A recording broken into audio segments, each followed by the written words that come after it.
What is up, everybody? Welcome back to the City Life Project YouTube channel for yet another live fight companion covering one Fight Night 35 Buntan versus Hemetsberger. We are also keeping tabs on LFA 216 here tonight, as we got that on in the background as well. But a fun night of Muay Thai and MMA on this card. Knock on wood, I hope so. There should be some pretty good fights here tonight, ladies and gentlemen. One Friday fights earlier today was awesome, as it always is. Main event was more technical than I think it needed to be. I mean, the first round was the most technical round of it all, and then Khalilov started to just get things going a little bit later. But 16 fights, 11-5, still no contract, but one championship's gonna one championship. Guys, if you're new to the channel, smash that like button and subscribe. Ring that bell for notifications so you never miss an upload, so you never miss a live stream. We do live play-by-play, commentary, reaction, and of course, live interaction with all you amazing folks in the live chat. And vote in the poll question, because like this might be one of the last few, and like literally the last few streams on Prime Video, I guess it's called now. Good times back in the day when it was called One on Prime Video 1.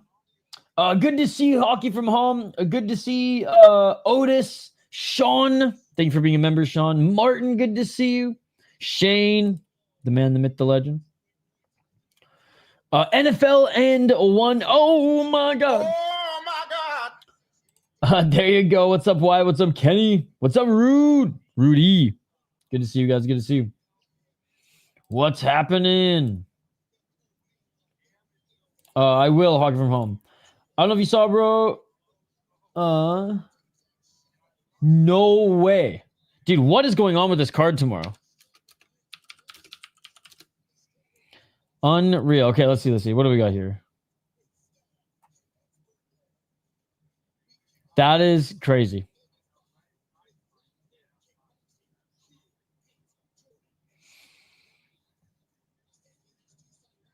Yeah, I feel bad for Pitbull too. Yeah, but he's basically retired. His rights got traded to the Sharks, right? 2 a.m. Yo, Gary, it is freaking 8 p.m. We streamed one championship in the morning, then I worked all day. I almost got talked into going to this freaking like crazy craft brewery event thing, and I was like, no, I gotta get back home and continue to grind editing and working, and snuck a workout in. Just finished dinner, and I'm drinking coffee right now. It's 8 p.m. I need some coffee before the dopamine high hits. I need some coffee to get me going. Again, guys, I do have LFA on in the background if you want to talk about that as well. Yo, what's up, Alec? I am watching on Amazon Prime. So for me, Friday Fights is on YouTube. Again, it's so weird and it's different depending on where you are in the world. I'm in the United States, so for me, this is on Prime. Maybe try firing up your VPN, set it to the States. See if that works for one championship. I'm not sure.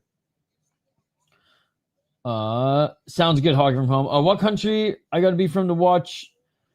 Yeah, I have no idea. I'm not watching it on YouTube. I'm watching it on Amazon Prime. Okay, well then you look up one championship. It'll show up. All right, let's get to this next one. We have, well, the first one I should say, we have, starting with a kickboxing fight here, one of the two Estupinan brothers, Jordan Estupinan, Panda Kick. He has fought, what has it been so far? I believe 2 times in one championship so far. Yeah, 2 times in one championship, beating Lil Haggerty, Freddie Haggerty, literally little bro.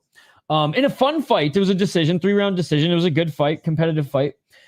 Came back in another decision, but another good fight, to be honest, against Ali Saldoyev. Coming in here, 3rd fight in the promotion against a Japanese fighter that I know is popular amongst you guys. We got you. He's 22 years of age on a 3-fight win streak, and honestly, he's got some good names on his resume here thus far, and he's got 2 knockouts. His last 2 wins against El Jamari and Miranda have been via KO TKO. One in the first round, one in the second round. He did win a decision in his first fight in the promotion. You. Who do you guys got? The talented Colombian, one of the two Estupinan brothers, or do you got you? Soldier boy, I tell him. Yo, what's up, Activate A? Good to see you. Yo, there was so much low-level regional stuff that Activate A couldn't bet on last weekend that I was like, yeah, Activate A just not chilling with us. No UFC, no Activate A. I get it. And your boy Kouyate, Karma. Your boy Kouyate missed weight. God damn. I guess our boy, because we were all kind of rooting for him. Good to see you. Sounds good, Hog. Your mom. Have a good night. Hey, what's up, Half Dead Frank? Yeah, no problem, buddy.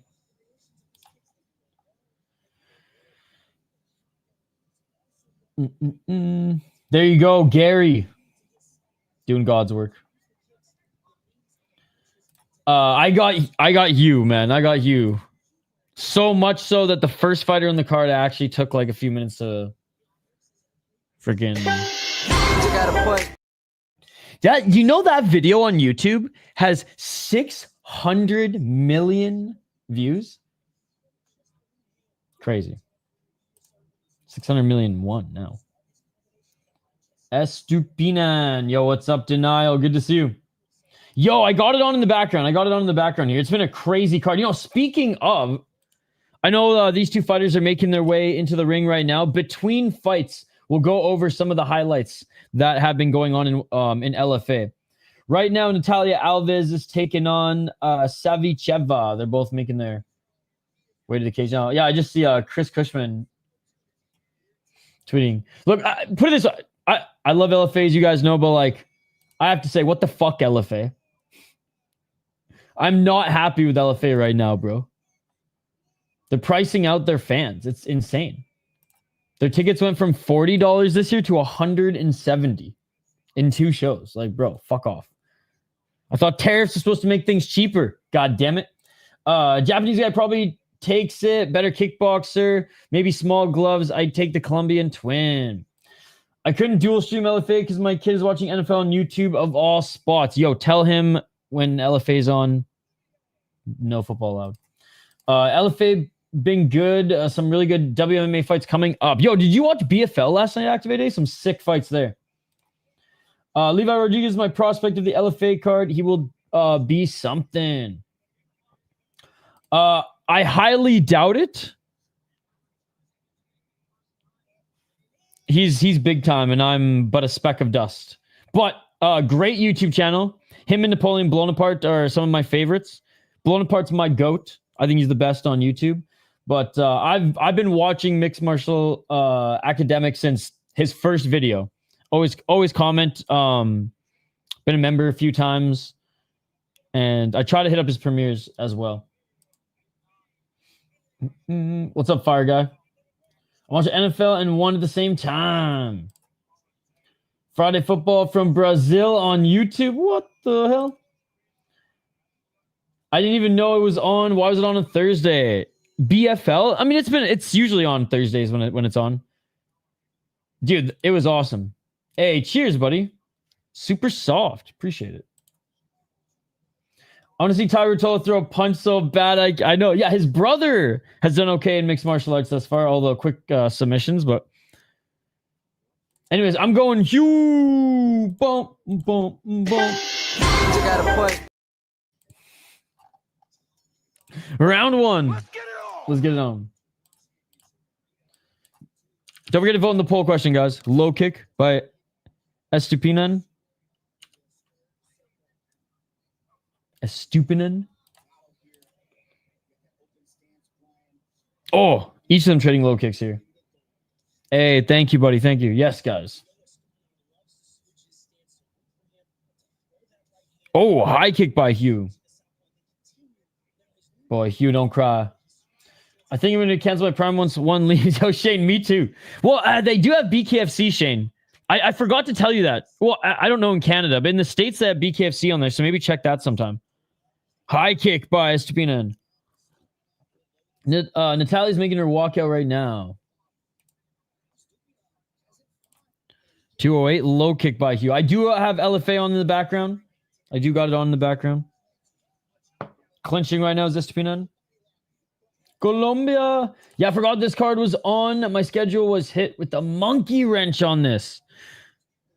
It's great to have you in the chat as always, Reaper Jones. Are you watching Deep with us this weekend and or K1? I know we kind of have to pick and choose. Oh, nice high kick by the Colombian. I don't know why the flags don't show on StreamYard. High kick by Hugh, just out of range. Estupinan with the right hand. Yo, I love it. We're all like, I rarely dual screen, but I'm so pissed Pro Box is not on Wednesdays anymore. That was perfect for them. I'm watching LFA and One Championship.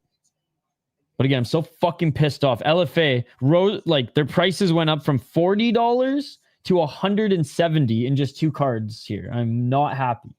Fucking pissed.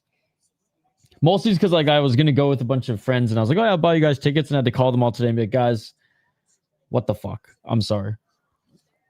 Nice left hand by Hugh and he enters the clinch. Adrian Lee been talking very confident about his fight. Seems weirdly early to match up Tye. Should run through him sadly, even though he's a grappler as well. Oh, low blow. I think Tye's grappling is just way too good and he's just too strong. But I'm like rooting for Adrian Lee. I think he's more of a wrestling background, right? But obviously there's jiu-jitsu there. She's making her walk. Well, they're about to fight. They're squaring up right now in the cage.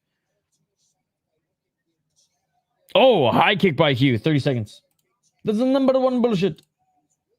Dude, it's crazy. High kick by Hugh. Like, honestly, like, Gabe Stevenson, not worth $170 in his debut. Like, I'm sorry. I don't give a fuck. And Steve Aspelin's on Dana White Contender Series, so he lost a heavyweight fighter. $170. Oh, big left hand by Hugh. Right hand by Hugh and a left hand by Estupinan. Estupinan with the low kick. Oh, looking for the rolling thunder. Rolling thunder attempt by our boy. You gotta put. Hugh. Rolling fucking thunder. Nice one card tonight. Should probably out grapple the Russian new girl. I think I had to sub to Fubo on Prime to get BKFC. Oh yeah, fuck that noise then, Shane. Dude, all this streaming service shit is becoming out of hand. Remember, it was like, oh yeah, Netflix is just gonna like make it cheaper for us all to watch the shows we want, and then it's just like shows and movies, and now, yeah, dude, fuck that shit. All I have is Fight Pass. I don't give a fuck. When, obviously, Prime Video for now. Dude, it's usually it was $40 in 2024. Now they've raised it to 60, which I'm fine with. I think it's worth shit, man. I would even pay 80, but 170. It went from 60 to 170, and we lost a fight. We lost Steve Aspelin's fight. We lost a top heavyweight fight, a title contender or title eliminator fight. Let's get it on. Round 2. Yeah, I'm fucking pissed, dude. And I keep like I'm like. And get this, the website at the casino still advertising $60 tickets. $250. Oh, well, in Canada it might be different. But double check that, Shane. You will pay for 30 streaming services and you will be happy. Or one fucking LFA ticket charging UFC. Dude, and that's just for general admission. If you want cage side, it's $700. Right hand by Estupinan. Like, I know there's a bar right next to the cage, but like, my God, dude. 219. Estupinan doing a good job walking forward here. Nice left hook by Estupinan. Indigo on the last Friday fight night was spamming Rolling Thunder. That's true, he was. It was a fun card this morning. Yeah, she's from Fighting Nerds Camp. Very good grappler from what I've seen in her last fight. Well, they're still on the feet right now. 156. Going headhunting now is Estupinan. Right hand by Estupinan. Left hand by Estupinan. He's doing good in the pocket. He's patient. Nice 1-2. Picking his shots well. Hugh eats a body kick. Estupinan's getting the better of Hugh in this round. Oh, beautiful. What was that? Like a fucking 5-punch combo there by Estupinan, followed by a body kick. Hugh's getting frustrated.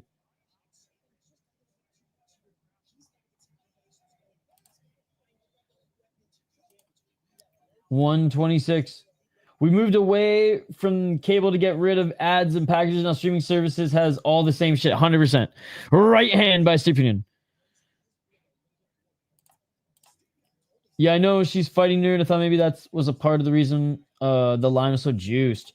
Shipper went to PFL finals for $50. Had nice seats too. Dude, it's insane.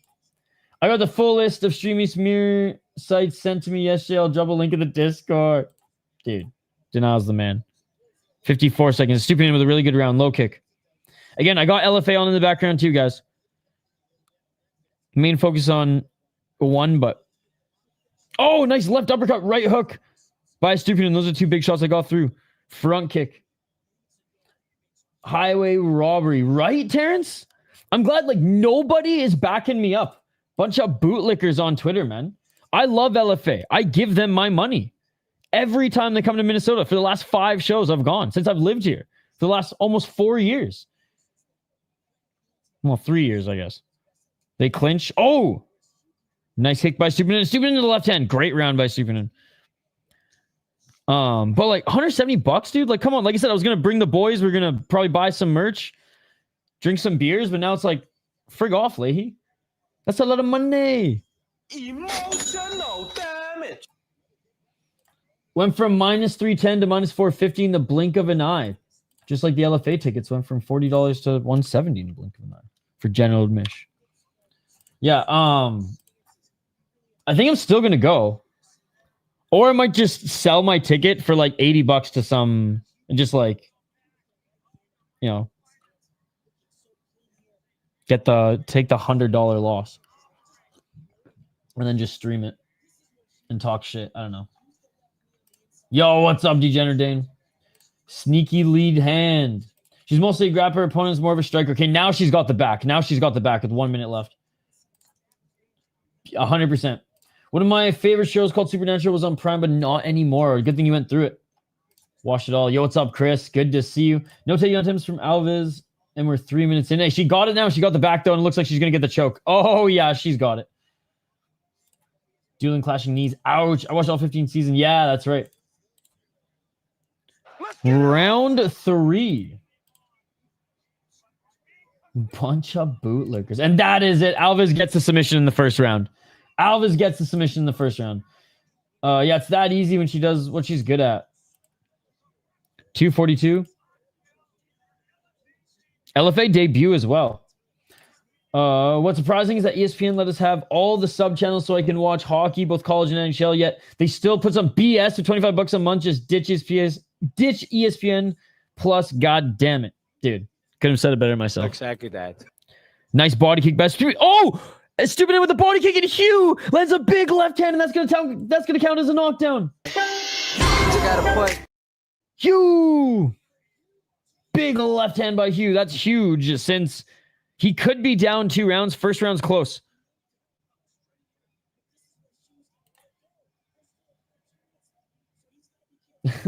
They got to be taken seriously. We need these guys out of MMA purgatory. Oh, big left hand by Hugh. We need them out of Shotchery jail. We need a gavel. Oh, Estupinian looking for a right hand. Hugh with the left. He's still seeing the Tweety Birds. Hugh's starting to get his shots in now. 140. Oh! Oh my God! Hugh just landed a flying knee. Oh my God! Hugh just landed a flying knee. You gotta put. Oh my God, dude. Oh, front kick by Hugh. Estupinian is just taking a beating right now in the pocket. Hugh with the left. Hugh with the right. Hugh with the left. He's in the corner. Hugh's just raining down jumps. And it is all over. It is all over. Oh my God, this kid is insane. 22 years of age, man. 22 years of age. Holy shit, man. Oh my God, what a way to start off this card. What a way to start off this card. Again, first round was close. Lost the second round. Just came back in the third and was like, yo, I'm going to fuck this guy up. Bad stoppage. He just laced him. Hugh did it. He is... why the fuck is one championship doesn't say his age? Hold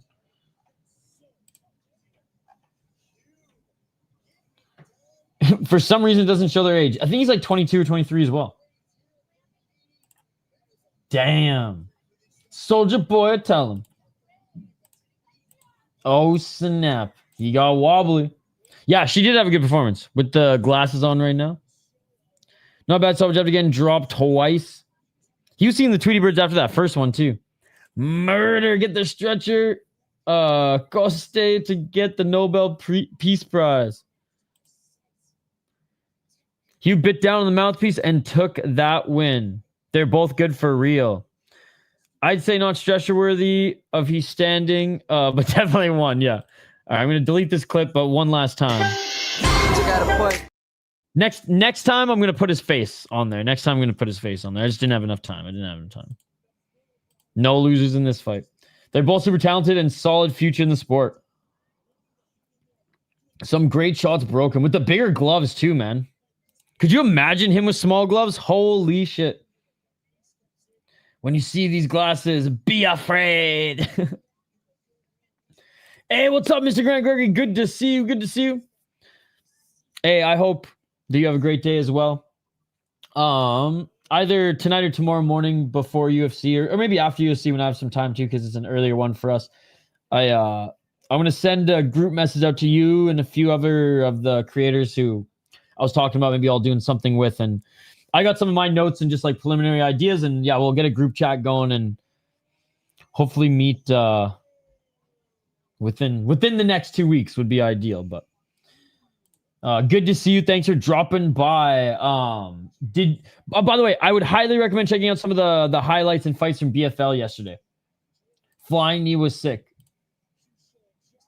Not many their age beat either. The Colombian was a big underdog, and he performed like that. So, I mean, I don't know if he performed like an underdog. He performed pretty damn good. Lanny Silva, odds dropped late on LFA. Kind of interesting line movement. Went to a pick'em. Yeah, someone was saying that in the chat. Oh, wait. So, Lanny Silva. Never mind. Interesting.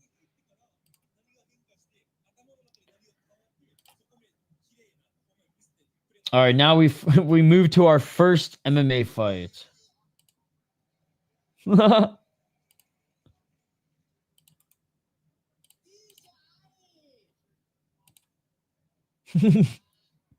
What?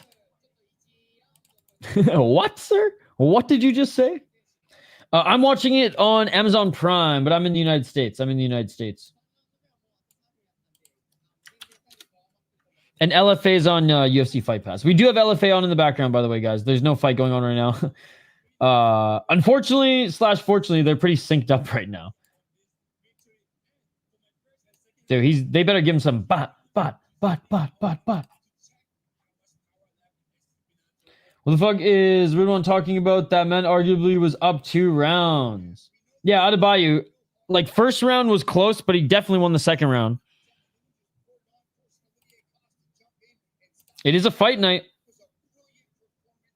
Salcedo has some nice jiu-jitsu. $50,000, baby! Let's fucking go! No charity purse here tonight from Charity Sejong tonight, ladies and gentlemen. God damn. You know what? That's a 50K bonus. That's 50K worthy. I mean, no idea where the money's coming from right now, but that's 50K worthy from somebody. Natalia Alves with the win for the Fighting Nerds. Will the others have a good weekend? I think for the most part, I'm a little worried about Bahayo, but do I trust in Mavov's cardio? Fuck no. Well, not until I see it. And I've only seen it like once. Bro slows down halfway through the second round. Hey, his English is, well, not non-existent. Did someone just get franked? Yo, what is up, Jay Horrocks? Great to see you. Bro, You've been slacking on watching the freaking Asian MMA with us. I'm just saying. We did 2 Black Combat shows recently. We had Garachin last week. Fucking a couple deep shows. No, I say that because I miss you, buddy. What's up, Ali? Yeah, I do have LFA on in the background. Felipe Oliveira is making his walkout now. He'll be going up against Marcelo Marquez. Marcelo Marquez, undefeated. The Colombian lost. Third round TKO. Upon possibly being up in the fight as well. By the way, guys, we're streaming pretty much all day tomorrow. UFC in the morning for me, and then deep late in the night. K1 all morning. Fucking Deep Jewels with our coffee. And then a little Fury FC. Keep the change. All right, here we go. Some Atomweight mixed martial arts, which, hey, love me some Atomweight. Mostly love it in Ryzen, but hey, we'll take what we can get. And you know what? Deep as well. We have Sarena Aragon against Natalie Salcedo. 3-0 as a pro. She's training out of the United States. She's American, trains out of Colorado. 1-0 in Invicta, and she won the Peak Fighting belt against a 4-1 gal. Not bad. All right. For then be the 2-1, 2-2. As an amateur, she went 5-0, undefeated, and finished a lot of her opponents with that jiu-jitsu that Activate A in the chat was talking about. Her opponent out of Argentina, 23, so 10 years younger. 4-2 as a pro.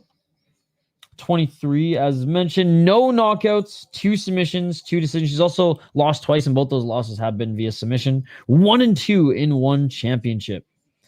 The last gal who she lost against, though, was an 8-1 Sawada, who, she is only wrestling and grappling, has nothing else to her game at all, so no shame. Beat a 9-4 gal. Yeah, lost to Mira. She's going to get submitted. If I can whoops. Yeah, I think she's going to get submitted. I mean, look, Sawada, pure wrestler with now some jiu-jitsu, was able to take her down, get into a position and get that arm. If looking at her record, Salcedo's jiu-jitsu is as slick as you guys say it is, then she surely should get the submission. So that was my pick. Deep versus YFU in the last 3 fights. Yes. And they're all superior rule set. I wish there was a way for one to keep existing without Shotri. He's the problem. 100%. Who's going to pay off their debt, though? That's the thing. Yo, what's up, dude? Good to see you. I wonder if K1 you're going to have English commentary on a Beam Live like Arise does. It might. Chevello might be there for the World Max. I haven't checked yet, mind you, but it's K1 in 2025. Stuff happens like that. UC's on a perfect time. Bowie. I was hovering here for the random switch to the farce of that BKFC last week. I didn't say much. Oh my god. Hey, 17,000 views on a fucking 30-minute. Hey guys, sorry this isn't happening stream. I'll take it. But yeah, that sucked because I was looking forward to that card. But I'm looking forward to Deep here tonight as well. All right, Marcelo Marquez making his way into the cage, by the way, in LFA. 11-0, man. Fucking Noguera guy. 5 submissions, 5 decisions. Just, yeah, poor Felipe Oliveira is all I got to say. Who's not bad. 11-4. 2 submissions, 3 knockouts. Never been submitted. Has some decent wins in Shuto. He's a champ in some other promotion by beating a 7-1 guy. He's good, but yeah. Marcelo Marquez is just gonna out wrestle him. She's walking out to the Macarena. Aragon. She's getting some of the crowd going, I guess. Ain't no way this is the Macarena walkout. She's exerting too much energy doing the dance on the way out. Yo, what's up, Spyro? Good to see you.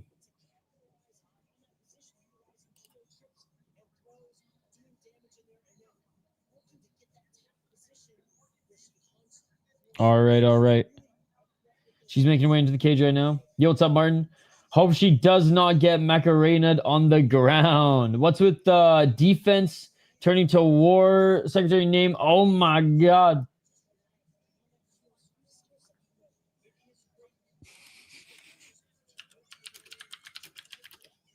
Now she and her coach are screaming at each other.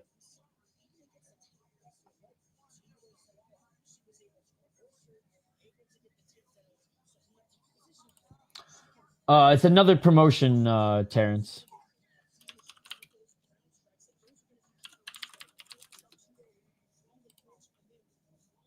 All right, the LFA fight is about to start. It's a Chinese promotion.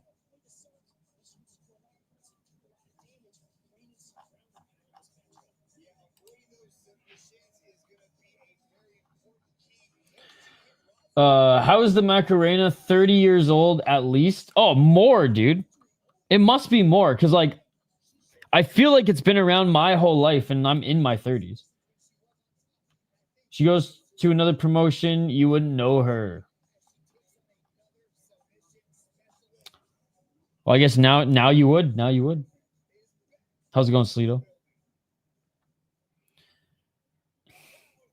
I don't know if you saw, but I'm going head-to-head and I'm picking Aragon.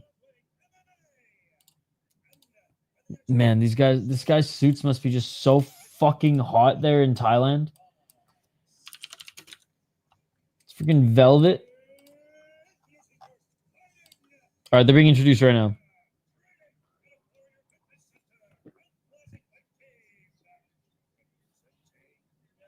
USA, baby! Natalie Salcedo. There was a really random Spanish boxing event a couple months ago. Los Del Rio did a set. I swear the Macarena lasted 20 minutes at least. Oh my god. That's hilarious. It's like the YMCA to them.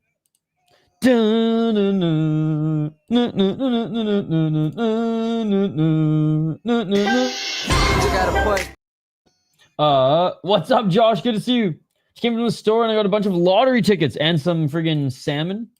Salmon? Hell yeah, dude. Did you get the $1 gold digger, Canadian gold digger ticket? That's always a Canadian classic.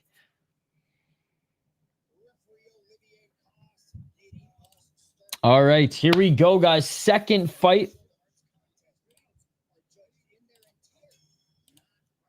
And it's an MMA fight. Round one. Let's get it all. Gold rush. Oh, big right uppercut by Aragon as she enters the clinch here early. Yep, the gold rush. Not gold digger, gold rush. She take my money. Hey, what's up, Volcan? What's up? I definitely think that Hemetsberger has a chance. Buntan, I think, is the better of the two, though, overall. And if it goes the distance, I mean, we're in Thailand, so.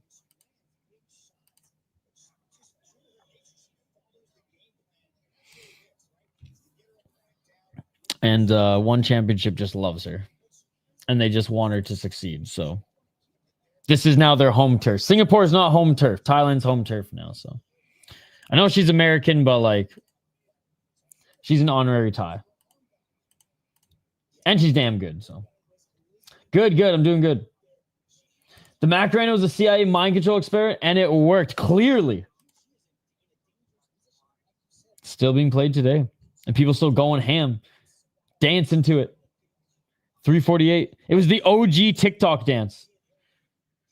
Oh, beautiful takedown by Aragon. Aragon just grabbed the neck of Salcedo and just whipped her to the ground judo style. Now is in side control. And now she's still holding onto the neck and used it to almost get into full mount. And Salcedo on the bottom here, maybe able to scoop up an arm. 3 minutes and 20 seconds. Landing some shots here from the bottom, though, Salcedo. Salcedo looking for an arm bar here. No fucking way. Maybe he can set up a triangle. Oh my god, she might get it. Oh my god, she might get the triangle here. How did Aragon just leave this position wide open? 301. She's got both arms if she wants and the neck freaking tied up.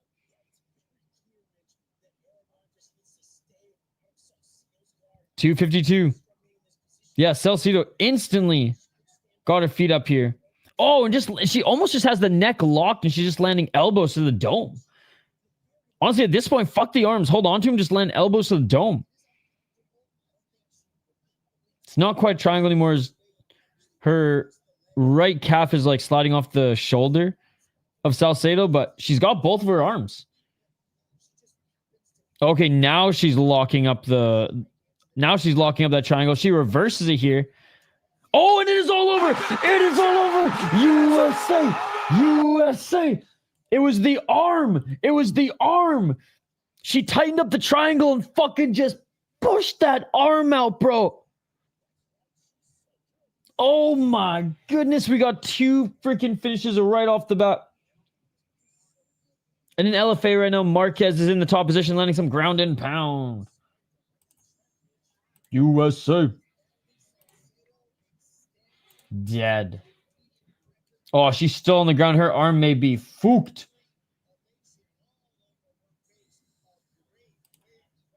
Sick. Or slick and sick. Oh, her arm might be messed up, man. She's still laying on there, and the medical team might have to tend to her. All right, let's see. Let's see if the arm broke. Americana from Triangle. Yes. Oh, shit. Yup. Oh my God, that's nasty. Americana from a triangle, dude. Yup. Ouch. That is slick indeed. Nice. Let's go. Minus 160.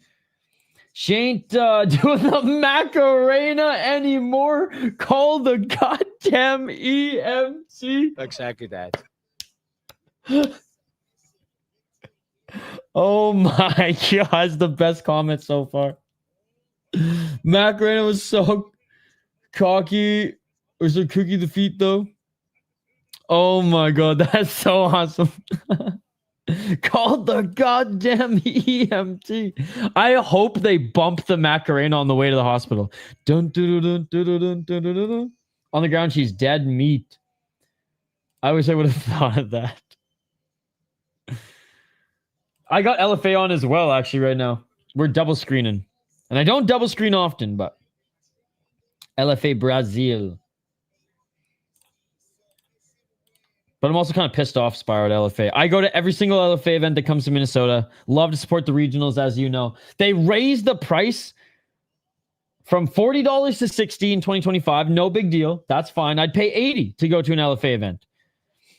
They raised the price to $170 general admission, $300 for the first 6 rows, and $700 cage side. It used to be $150 cage side, and you get I think you get like 2 beer tickets.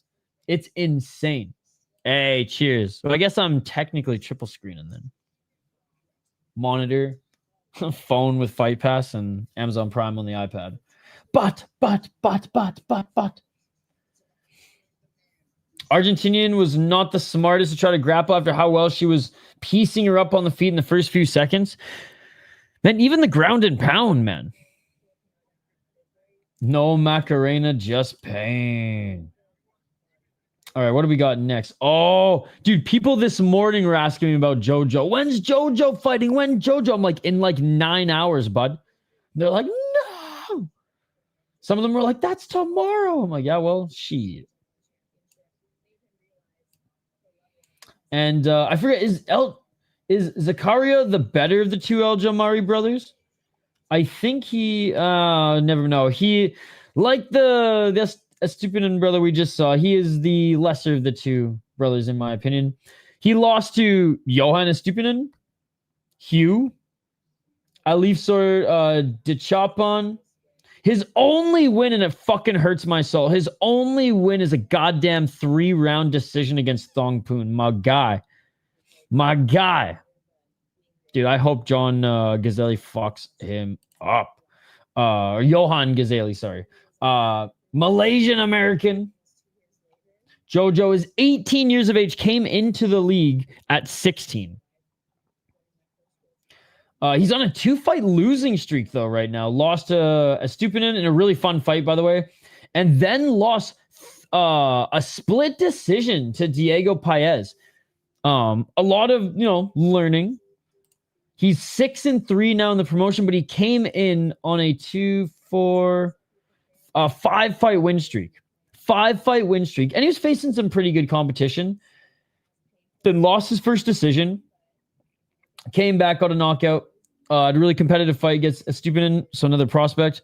And then the Diego Paez fight, I think a lot of people thought that he was going to win in that one. And yeah, lost that one. Close fight, split decision, but 18 years of age. Let's go Ghazali.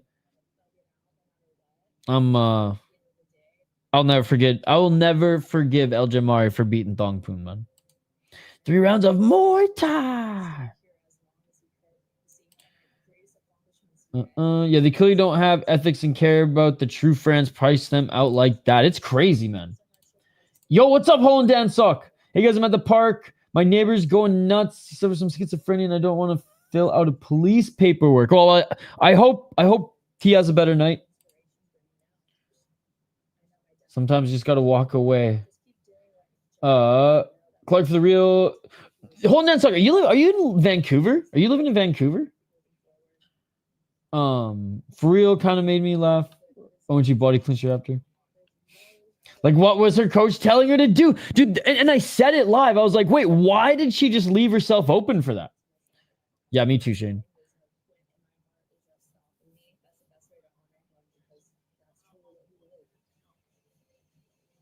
What the fuck are you talking? No. Josh Paul. He's very much there. I mean, sometimes he loses it, though.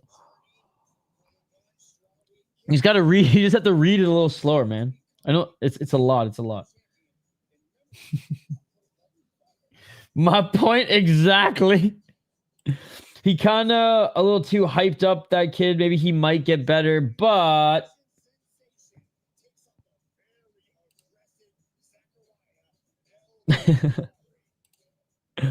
all right.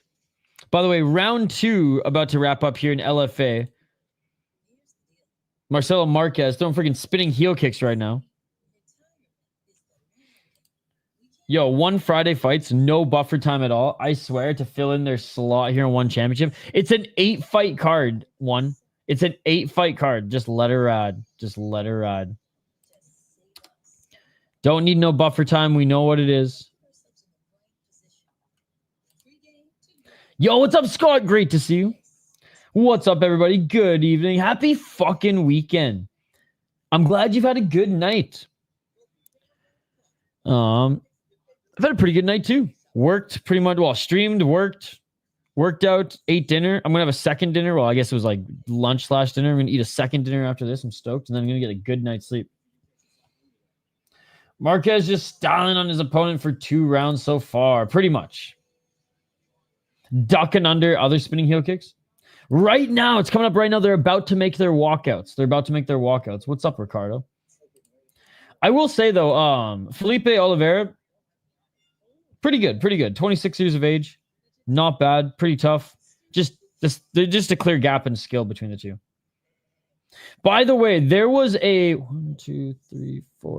5-fight KO streak. 4 of those fights being in the first round in LFA today.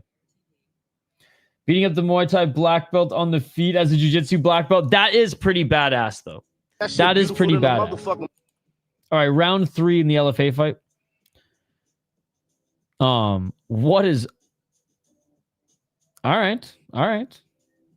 One Amazon Prime commercials, way better than UFC commercials. Way better than UFC commercials. You can repeat this one over and over again, bro. Amazon Essentials. Let's go. 420, smoke him if you got him in LFA.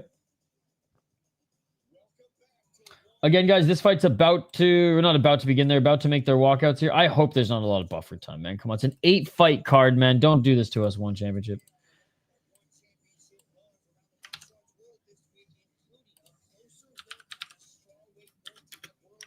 Yo, they made up all these articles.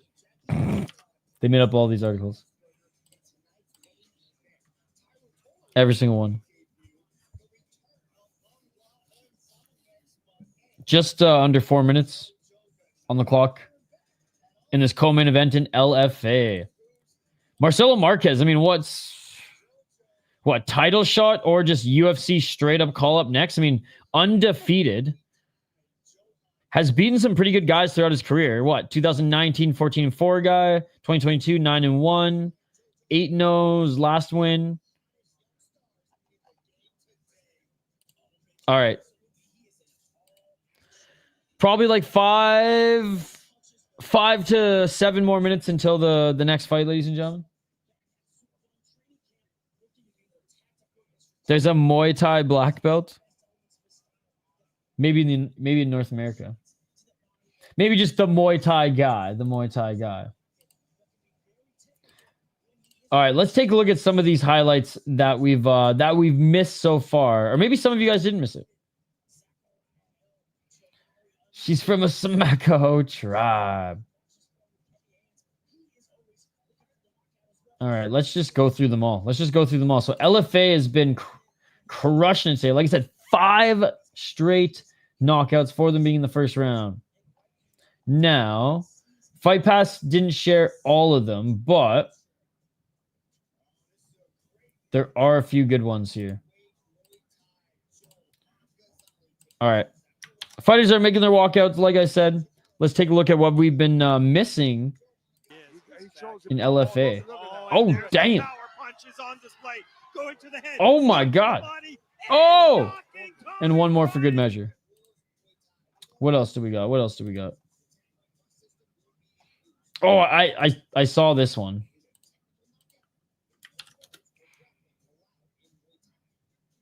Again, guys, Ghazali and his opponent, they're making their walkouts now. Oh, dude. Dude, when you're done like that and you take shots to the body, oh my God.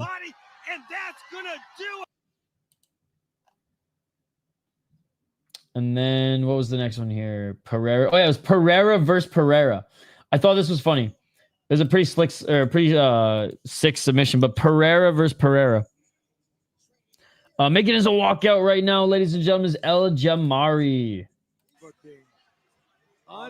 Snatching that guillotine in the 3rd round too. I know it just started, but still sweaty. And here's the Alves finish. Oh my God, dude! Marquez just landed a huge shot on Oliveira. With only 1 minute to go, can he finish him?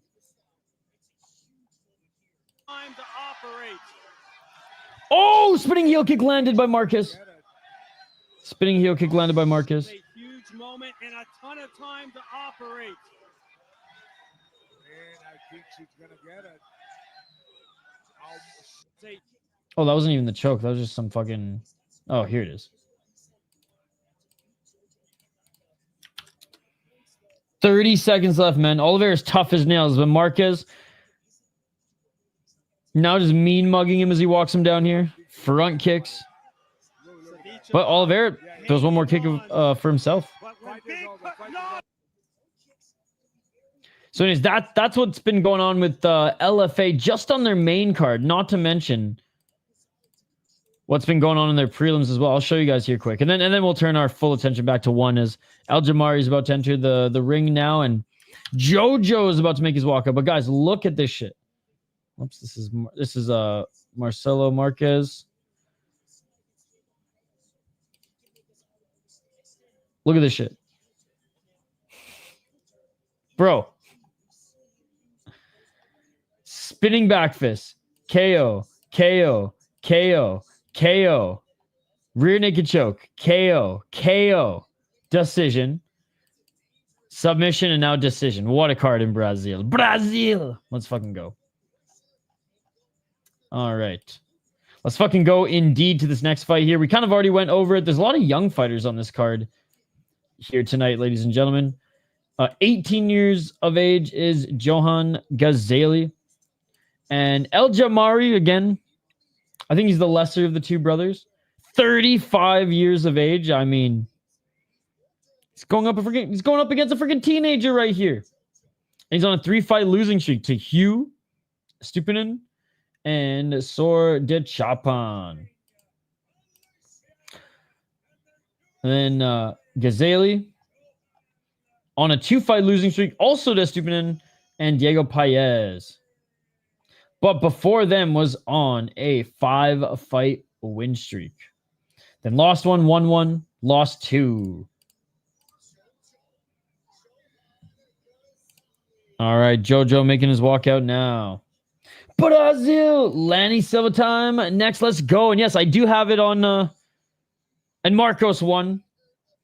He looks like a mix of freaking Paulo Costa and Nick Diaz, dude. Does he not? If Paulo Costa, Nick Diaz's face, Paulo Costa's torso. That guy almost finished his opponent before gassing. Commentator said Oliveira fighting on co-main is a Muay Thai black belt. That's so funny. Look at that handwork. Dude.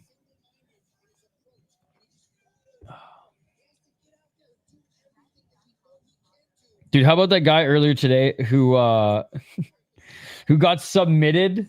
Or no, it was in BFL yesterday in BFL who got submitted freaking flipping the camera the bird. Jojo. Wait, did Tumenov win today, guys?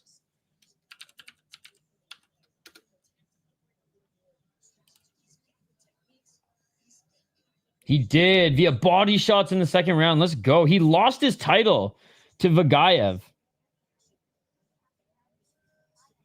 He fought Vinicius Cruz. Yeah, I mean, Vinicius Cruz not bad, but still. They each had 6 losses, though, coming into it. Or 5 losses coming into it. Let's see if I can find that highlight quick. Dude, Dolce Diet fucking ads on UFC Fight Pass is hilarious.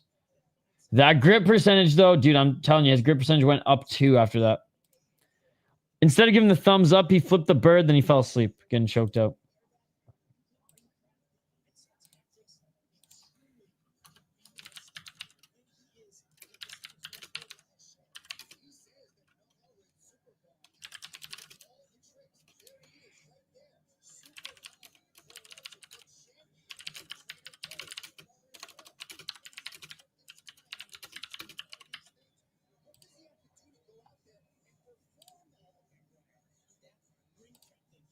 All right, let's see. Yo, shout out to Chris Cushman. Can always rely on him. So, this was the one fight I was most excited for today on ACA. I mean, he was in the UFC and he's... Oh, he actually looks a little bit more doughy.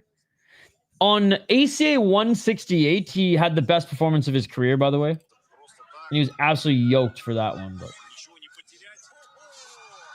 I guess he's in decent shape. But oh, dude, he's so fucking nasty. So fucking nasty.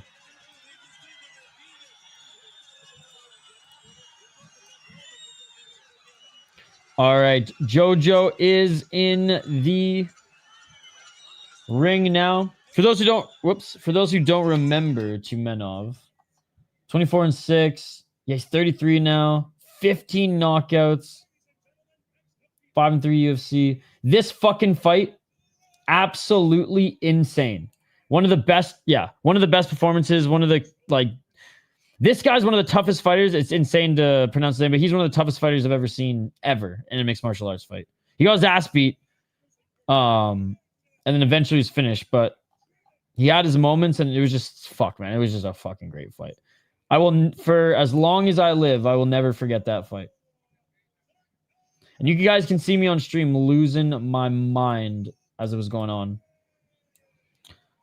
All right, but let's turn our attention back to this one. Tye probably with the submission, but like I'm rooting for Lil Lee. He's got good wrestling and jiu-jitsu, but it's not Ruotolo level jiu-jitsu. How did Kennedy do in BFL? He was losing before that rear naked choke. I saw some posts saying to come back. No, he won every single moment of that fight. He got clipped with not even clipped. He got hit with a couple punches in an MMA fight. Oh, the freaking horror, right? He dropped his opponent in the second round too and almost finished him. He just kind of played it a little bit safe, I think. And honestly, there were two moments where if he would have just committed a little bit more with elbows, he probably would have gotten the stoppage. He was not losing at all. There was not one moment of that fight where he was losing, dude. He absolutely dominated him, took him down at will every single time, was beating him on the feet. There was, I think in like round 4, a 1-2 got through. Big fucking whoop. You know what I mean? Yeah, no, he absolutely dominated. Yo, what's up, Mr. Showtime?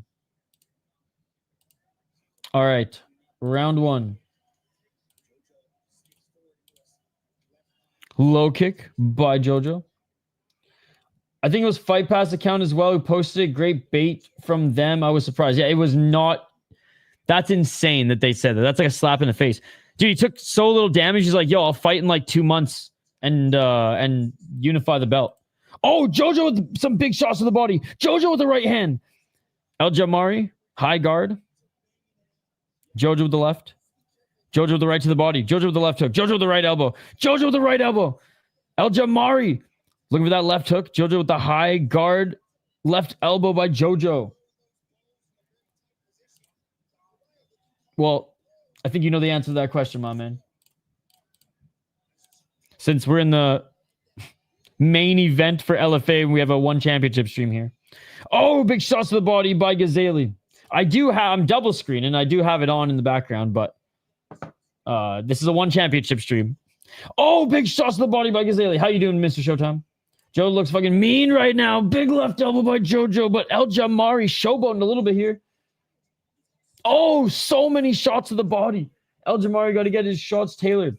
How's the rest of your day, Mr. Showtime? Hope it's been going good. Oh, big right hand by El Jamari. We've been talking about LFA throughout this card. I just showed all the highlights, so don't come in here trying to make me feel bad. We've been showing LFA love. Oh, big shots to the body. Right and left by Jojo. Oh, now he's telling me to chill, bro.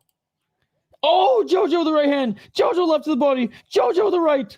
Well, then you should have made it clear, Mr. Showtime. And with the knockdown comes Jojo. And it is all over. It is all over. Jamari stumbled on the way up. And it is all over. He is done. Jamari emotes. I won't save him now. One is so mean to Jamari. Johan, Hugh, now Johan. 2 Johans and a you. Got a point. I mean, there's not a lot of easy opponents, especially since he is 35 years of age and clearly the lesser of the 2 brothers.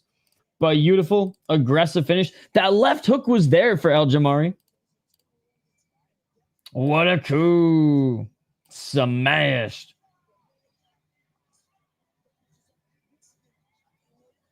Oof. What an ass, he deserved that. Manshine coming in.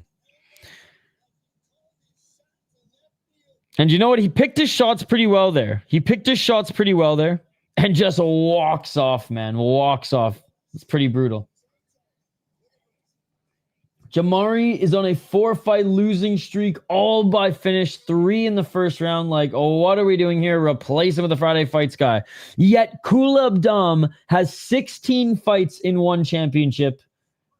He's 11-5, and he still cannot buy himself a fucking contract, man. He's fighting the number 3 ranked guys on Friday Fights, still can't buy himself a contract. I cannot believe Thongpoon lost like I know, dude. It haunts my fucking dreams. It haunts my fucking dreams. Oh shit, this guy was a minus 1,500 favorite. Damn. He's a can they used to get their golden boys back in the win column. Yeah, this is a layup. This is the 4th time he's been KO'd in a row. Jamari tried to showboat his way to a victory. Did not work out, especially in the corner when you're getting your ass beat. Show the last shot that dropped him. Reese McLaren is still in limbo too. No, I think all the MMA fighters who like actually get paid in one are in Shotri jail.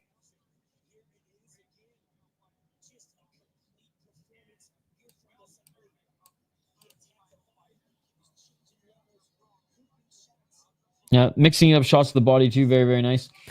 The fighters are making their walkouts right now in the main event of LFA. And honestly, this one should be a good one, man. This one be a good one. Both of these ladies, insanely talented. Lanny Silva, a finishing machine. And just violent fighter as well. 2 KO TKOs, and I believe her last 2 knockouts were absolute savage knockouts. Her last one, winning the title against Conseca, was insane. I don't know if you guys remember that. We'll show it here. And then her opponent, I believe over 20 fights in the IMAF? Crazy amateur career. Hasn't quite found like the finishing ability and the power just yet, but she's still super, as a pro, but she's still pretty damn young. I think only like 21 or 22.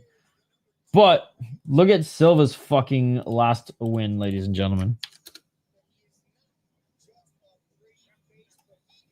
Look at this shit. Just wait for it.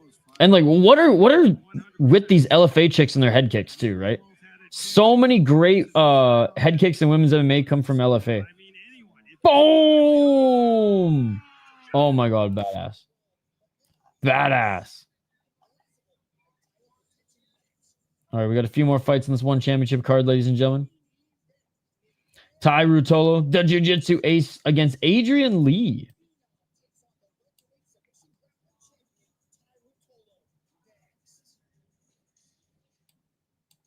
You know, the Lee family has and continues to make their mark in one championship. As well as the Ruotolo brothers as well. Yeah, Ruotolo brothers as well. But now, both brothers are starting to make their mark in mixed martial arts. Hyped for this next one. This fight is the next one.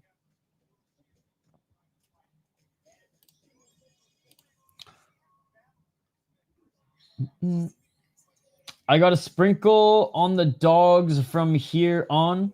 Shot you on that Roblox budget for now. Both could be ranked in UFC for sure. The girls in LFA, I agree. Hey, the funny hat rule usually wins. Look at the Brazilian. Oh, damn, Kenny.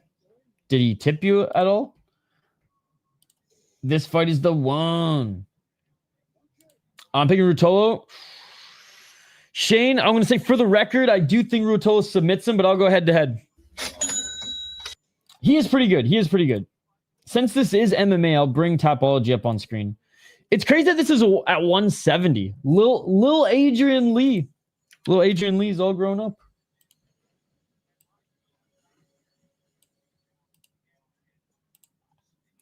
All right. The Phenom. Adrian Lee. 3-0 as a pro.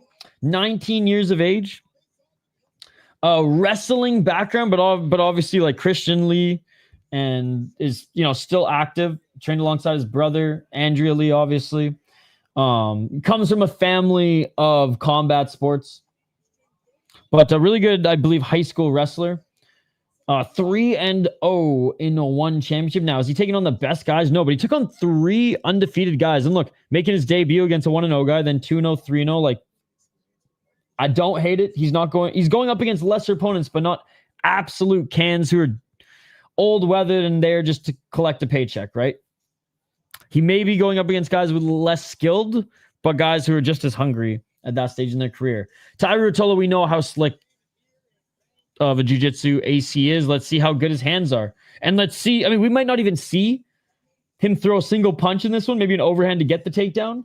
But if Adrian Lee can force us back on the feet, even just for moments of this fight, it'll be interesting to see if Tye even wants to test his hands in this one. Because Adrian Lee's decent, right? Good wrestling. Good grappling. All his wins are finishes, right? Yeah, all submissions. Anaconda, rear naked choke, good at getting the back. But I have to imagine his boxing is just a little bit better. His striking is a little bit better given where he's trained and the family in which he grew up in. Tye Ruotolo, again, jiu-jitsu fucking ace, man. Has beaten some of the best in the world in one championship, ADCC, flow grappling. And they never did IBJJF, did they? But anyways. Who do you guys got in this one? I'm rooting for Tye in this one. I'm picking Ruotolo, but really hope Adrian wins. Round 1 sub. Damn, I didn't know Tye is a heavy favorite. That's crazy considering it's his first fight. If this was Christian Lee, I'd easily take him over Tye, but I don't know if Lee's grappling can keep up unless he lands early. 100%. Active. Kind of surprised that one is doing this. Thought Adrian would get built up safely.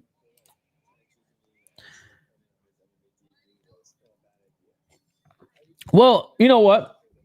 I'm not actually surprised. Like this is just a big test for his grappling, and it's like, okay, next fight, give him maybe a guy who doesn't have the same level of jiu-jitsu as Tye Ruotolo, if they can even find a guy for him. Let's be honest, this is one championship in MMA. Maybe they find him more of a well-rounded guy before, because the last 3 guys he's fought have had no grappling, and now he's going up against, like, obviously one of the best in the world, but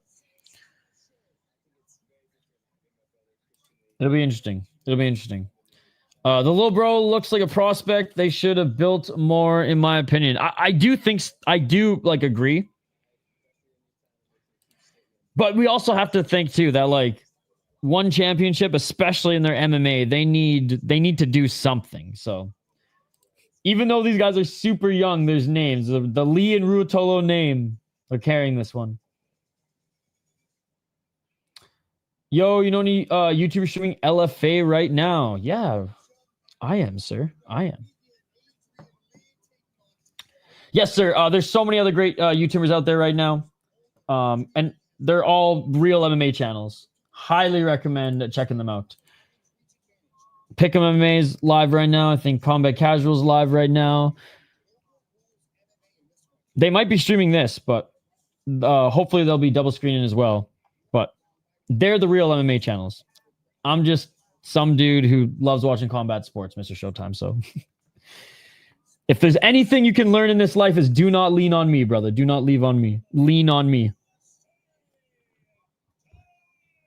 Yo, thank you, Vulcan, for the €2. Thank you. You did not have to do that, brother.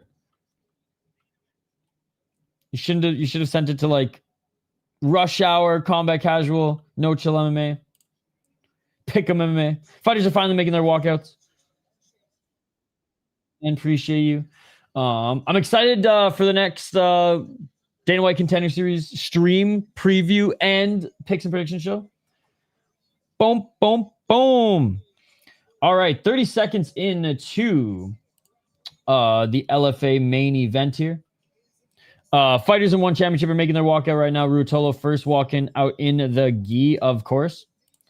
Bertolso, 6-0 as a pro. Very tall, very lanky. 24 years of age. 6-0 in LFA. So she's fought her entire pro career in LFA.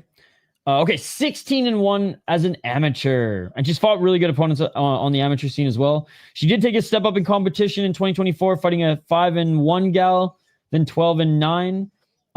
She's got ground and pound, knee bar, arm bar, rear naked choke. She uses that lanky frame to her advantage. Not much going on in the fight right now, though.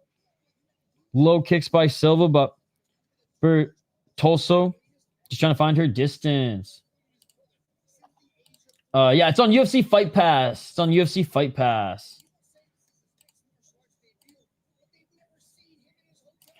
Okay, I sent it to Rush Hour 2. I said greetings to me. Oh, dude, you are far too kind. Dude, shout out to Vulcan, man. Not only is he a member, he showed some love to our boy Rush Hour as well. I'll definitely let you know who won. Nice right hand by Silva. He's been talking confident, but he's surprised he got offered this fight. I know he didn't want Kate or Tye yet, but he accepted, which is badass. 249. Kenny, that's what happens when you steal cargo pants. Bertolso, the one walking forward here, but Silva with a big 1-2. Dude, Silva's hair is pretty dope. Half her hair is colored white to match her white and black fight kit here. Oh, a nice step back left by Silva halfway through the first round. Adrian Lee is like a much better version of Kiyoma Akimoto. That's a very good description. Dude, you see Akimoto's fighting Hagiwara? He's just some dude who loves to smoke crack. Y'all want some crack? Yeah, what's up, Mr. Bombastic? Good to see you. Great to see you. One championship saved my night. Glad to be here with y'all. Hey, we're glad to have you here as well. Adrian Lee making his walkout now. Oh, Bertolso with a nice right hand. Yeah, seen on Twitter. It is confirmed. Dude, the press conference was pretty nasty between a few of the guys. 134 remaining in the first round of this LFA fight. Only saw it on some random account. But it was clipped and translated from the press conference. Ryzen at a press conference, they announced some landmark 12 cards, I think. Low kicks by Bertolso. And a little jumping front kick to the body here. She's pressuring Silva on the outside, but they're staying on the feet. Dude, you see Sho Usami's fighting Taisei Sakuraba. Ryzen trying to kill Saku Jr.'s career before. It's like, dude, this is so Ryzen, though. They do not give a fuck if the decision is rigged. They do not. I don't give a fuck if the decision's rigged! Walking out to Jaden Smith. He's getting KO'd. Hey, how do you know that's Jaden Smith?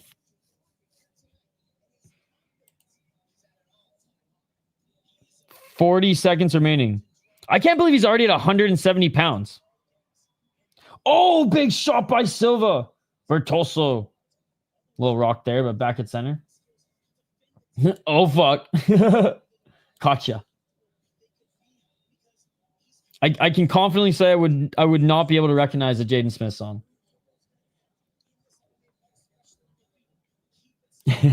Ricky, I'm caught. Oh, my God. Hold on. I have to play that clip, right? I have to play that clip.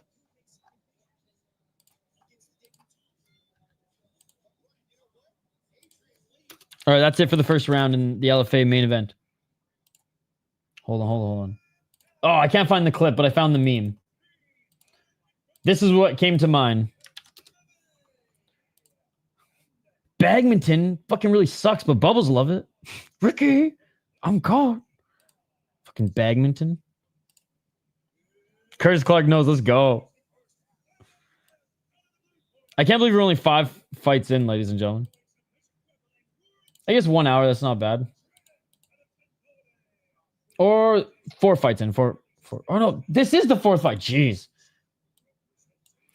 The Friday fight's probably just because it's nonstop Muay Thai. The pacing just seems insane.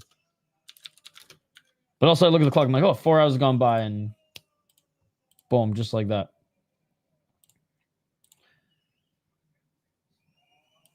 God. I like both, man. I'm probably going to swing on Dauev, though. Him walking out of Jane Smith makes me feel so much better about my bet. All right, round 2, the LFA main event. It looks like they're still staying on the feet. The Phenom! Adrian Lee! Ayo, good luck. I want to see Adrian Lee succeed. Oh, man, Tye looks fucking dialed right now. Hank's VeggieTales Volume 13 Cabbage Patch. Oh, my God. All right, round 1, ladies and gentlemen. Front kick by Ruotolo and immediately going for that single leg. And Well, actually, good takedown defense by Lee here early. Damn, Lee with a good reversal. Lee ends up in the top position. No way. Okay, now they're battling for it. All right, Lee's wrestling pretty good. Right. Oh, and there's the takedown. Ruotolo was able to get the body lock in that exchange. Was able to get into side control. Lead now. Not closing his guard just yet. Oh, big shots by Ruotolo, by the way. In the LFA main event, she's landed a body kick, but Silva with the 1-2 right back at her. 1 minute into one championship. Lee is strong. And he's only going to get stronger. This thing, like, this is the, I just remember him as Lil Lee. Lil Lee. Now he's 170 pounds. Like, fuck off. But yeah, Tye Ruotolo is also fucking huge. And only 22. Ruotolo's in the guard of Lee. Oh, landing some elbows is Ruotolo. Good ground and pound.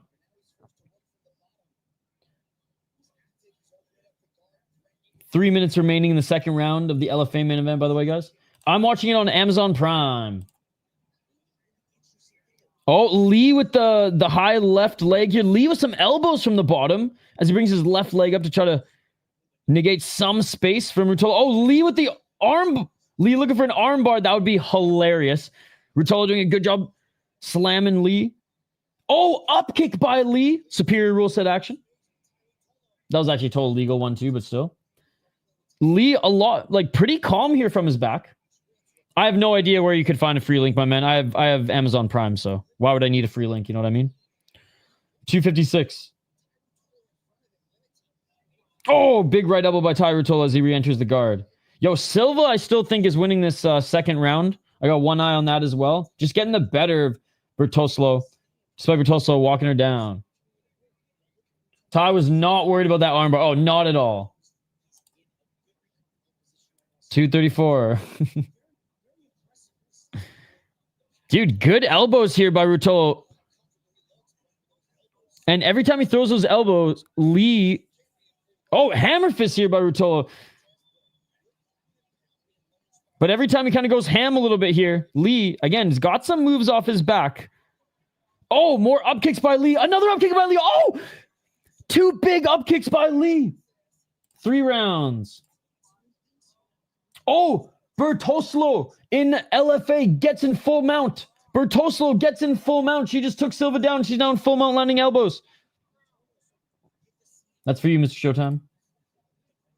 Round 1 still in this one championship. Lee versus Ruotolo. Oh, Lee. Again, fishing for, not afraid to fish for submissions off his back here and make Ruotolo go to defensive work. Yeah, still in the first round. I got the number up on screen. Ruotolo and LFA looking for an armbar. Oh, Ruotolo wins armbar. And no! Ruotolo wins armbar in LFA. Holy shit. Tye Ruotolo, 1 minute and 13 seconds. Now he's looking for an armbar. Oh, full mount. Ruotolo's in full mount. Ruotolo's in full mount. I feel like a hardcore watching a fight companion for one championship. Yo, what's up, buddy? You must be. You must be. And look at this. We got LFA also on, so we're all a bunch of fucking hardcores right now. Ruotolo in full mount. Good display of respect between the girls, but the young prospect is now the champ in LFA. We've been watching her for a while, eh? Activate A.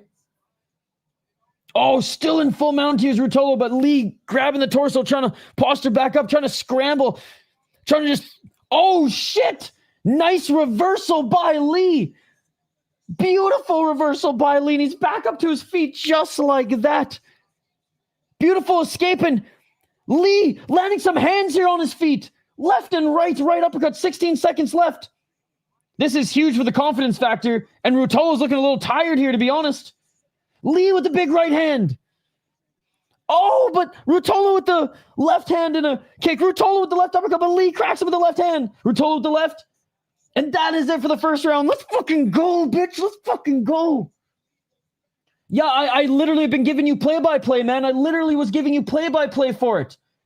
I was literally trying to go back and forth just for you, and you missed it. God damn it, Mr. Showtime. Bertoslo is the winner. Second round armbar. Second round armbar. Right at the end of the round, too. Right at the end of the round. Thank you so much in the credit for the $1. You did not need to do that, brother. But I am turning it off now, Mr. Showtime. I'm turning it off now. Because Bertoslo is the winner. And new round 2 armbar. Thank you so much. Thank you so much in the granite. You did not need to do that. I am pissing off chat here tonight. Not pulling my weight. So you did not need to do that at all. All right. Round 2 coming up here. Dude, honestly, this fight's turning into... Well, honestly, this has been a fun fight between these two prospects. 454. Between the next 2 rounds, just restart the app. What's up, Amberly? 445. Thank you so much in the ground. I appreciate you, my man. Oh, Loki. Oh, Lee. Landing the close the right up. Thank you for the sunglasses. Super sticker.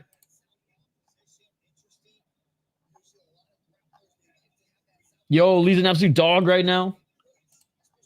420. Smoke him if you got him. It's really good, Amberly. The youngest of the Lee family is fighting Tye Ruotolo. Tye Ruotolo makes his MMA debut. GDP versus Hamza was more like this. Yeah, for real. Weird reaction from Lanny Silva. She just kind of accepted it. Strange. The one real. Good to see you. Nice right uppercut by Ruotolo, but a right hand by Lee. And Lee's nose is busted up here. You can see he's breathing out of his mouth. Hey, you're the man in the granite. How's your day going? How are you enjoying this fight? Ruotolo with the 1-2. Ruotolo with the straight right. His striking doesn't look too bad for his debut. 10 more minutes, and the numbers drop for the lotto, and I can scan my ticket. Let's go. That elbow. Lee just missed with that right hand. Ruotolo with the left. Oh, good head movement by Lee. Lee with another right. You can see Lee striking is just a little bit more polished, but dude, Tye's landing some good shots and went right for the takedown. Goes right for the takedown and knocked down some of the freaking scoring papers, ladies and gentlemen. Great takedown. Lee's getting tired here. You can tell as well. Ruotolo's jab is good. Now, oh, Ruotolo, easy past the mount. Easy past the mount. 2 minutes and 55 seconds. Can Lee escape as slick as he did last time? Well, he did escape from this one, but Ruotolo might go for an arm here. Kick the friggin' papers off the table. Oh, armbar now for Ruotolo. Armbar attempt here now for Ruotolo. And was that a tap? Was that a tap? Oh, and Ruotolo back in side control here. Oh, the right side of Lee's face starting to welt up here. Ruotolo into full mount. Badass with the jiu-jitsu guy to leave that armbar and get back into full mount. He's landing some big shots. Can Lee get out of it? I clearly saw a tap. Trying to manipulate the scorecards.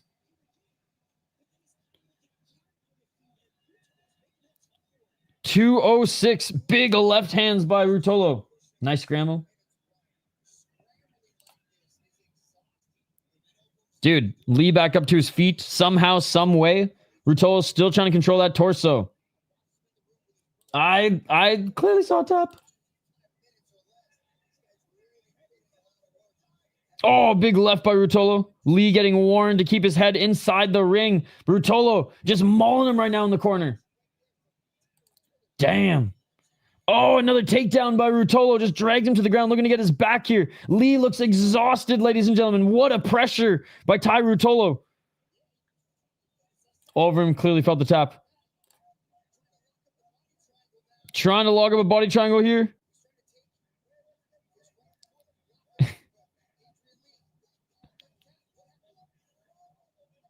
Oh, and this is why Activate A loves the ring. Ruotolo just about to get the submission, and Lee is saved by the adjustment. But the rear naked choke's in anyways. It's in anyways. Can Lee fight the hands? Oh, Lee's trying to fight the wrist here. But just that right arm of Ruotolo squeezing regardless of Lee fighting the hands. 49 seconds. And Lee taps it is all over. He clearly felt the tap there, ladies and gentlemen. He clearly felt the tap there. What a scrap. The Peach Boy. What a scrap. He was choked. But I don't think there's a title on the line. Fuck one for making this fight. Oh, I honestly don't even hate it. After watching it, man, like, Adrian Lee can hang with some fucking pressure grapplers. Tye Ruotolo has some hands. I mean, a lot of questions were answered. Hey, I don't know why you're so angry. This was... A lot of questions were answered by watching this one. Hate this ring for MMA. Only Ryzen's ring. I really feel bad for Adrian, though.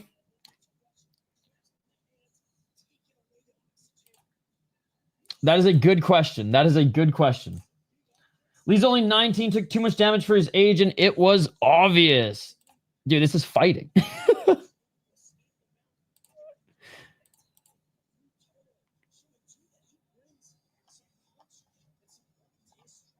Yeah, man.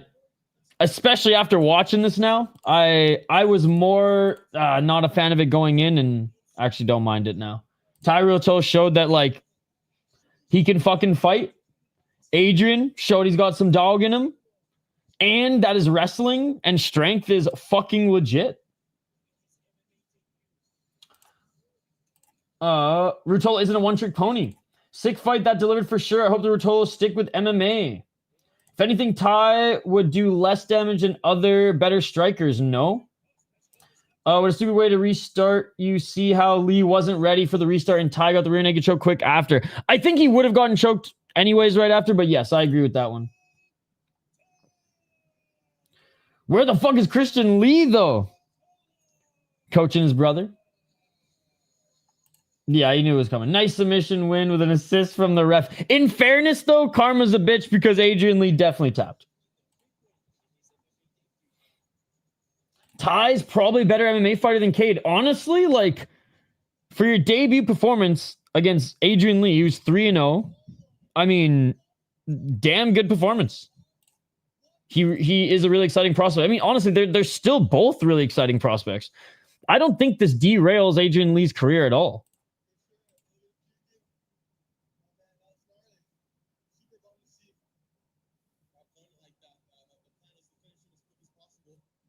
He said that was gnarly. He said he's so tough.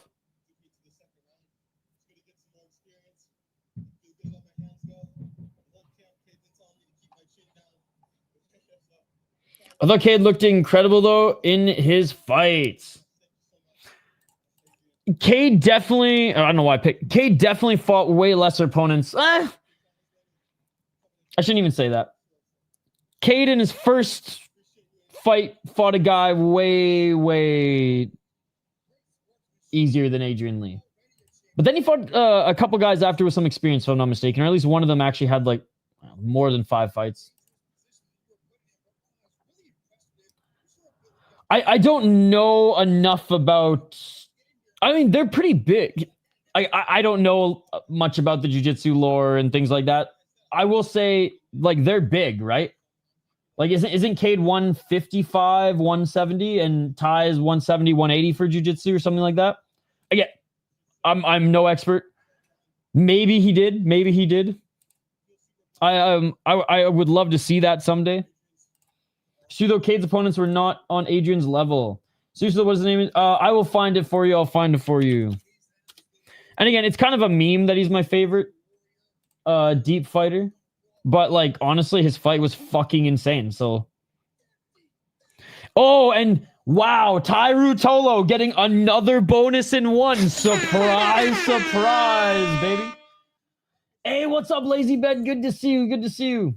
Hold on, I pinned the Sherdog page of my favorite fighter. It is pretty cool to see jiu-jitsu guys transfer over to MMA and actually look pretty fucking pretty good doing it.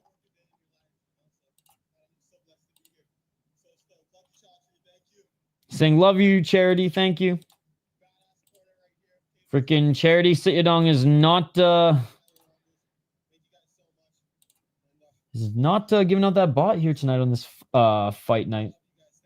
All right, here's the name of the fighter. His name is Reito Momotaro Ogawa. And if you want to watch his fight, I'll send it to you.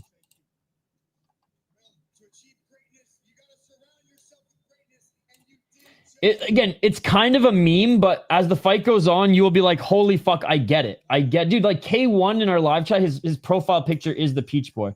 But as far as deep fighters, like I like a lot of the rising guys that come up and down. And as far as another one, I don't know if I have just like a favorite fighter. I just love all the deep fights. Because a lot of deep fighters, like there's some mainstays, but a lot of them go up and down, rising and deep, right?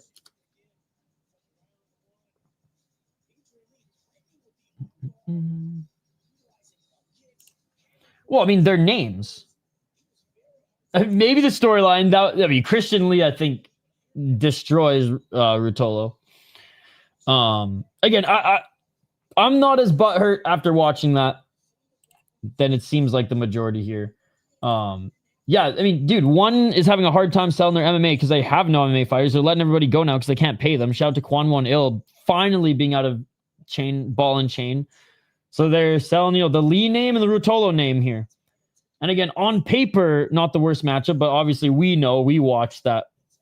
We figured this would be the outcome, but what we didn't know, and that question was answered, that Ruotolo's actually got some fucking hands. Elementary, but looked pretty good. For a debut, I think it was pretty impressive. Thoughts on the next fight? Yeah, we'll get there. They're both catching their breath. Kudos to the winner. Time for Christian Lee to do that work. Yes. Every single card, every single fight. Like it's one of those things, man, where we're watching 1 and 5 guys going up against 2 and 7 guys, and these are some of the best fights. Completely forgettable names, some of the best fights you'll ever watch. That's deep for you, baby. I can get you a list. If you send me a message on social media, I can get you a list. But I'd have to go through a few of the cards and find some of these regulars. Especially in some of the region shows. I know it's regional, but they hop around regions and do small events here and there throughout their Impact tour. I can definitely probably find a few mainstays that like him. But man, there's a reason that the only reason I'm skipping Deep Jewels on Sunday is because it's K1. But I'm skipping the beginning of K1 to do the Impact card. I might actually watch Dylan Dennis versus Eddie Hall and Misfits. That sounds like Pride FC shit. Dude, did you watch Eddie Hall literally throw Pujanowski across the cage? It hurt my soul, brother. It hurt my soul. All right, okay, we got Muay Thai next. I was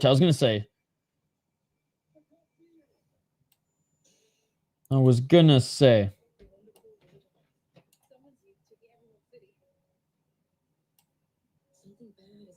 All right.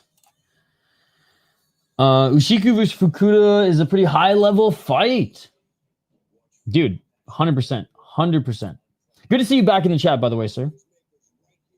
Good to see you, Zionist. Tye is green too, but one should match him up right. Momotaro.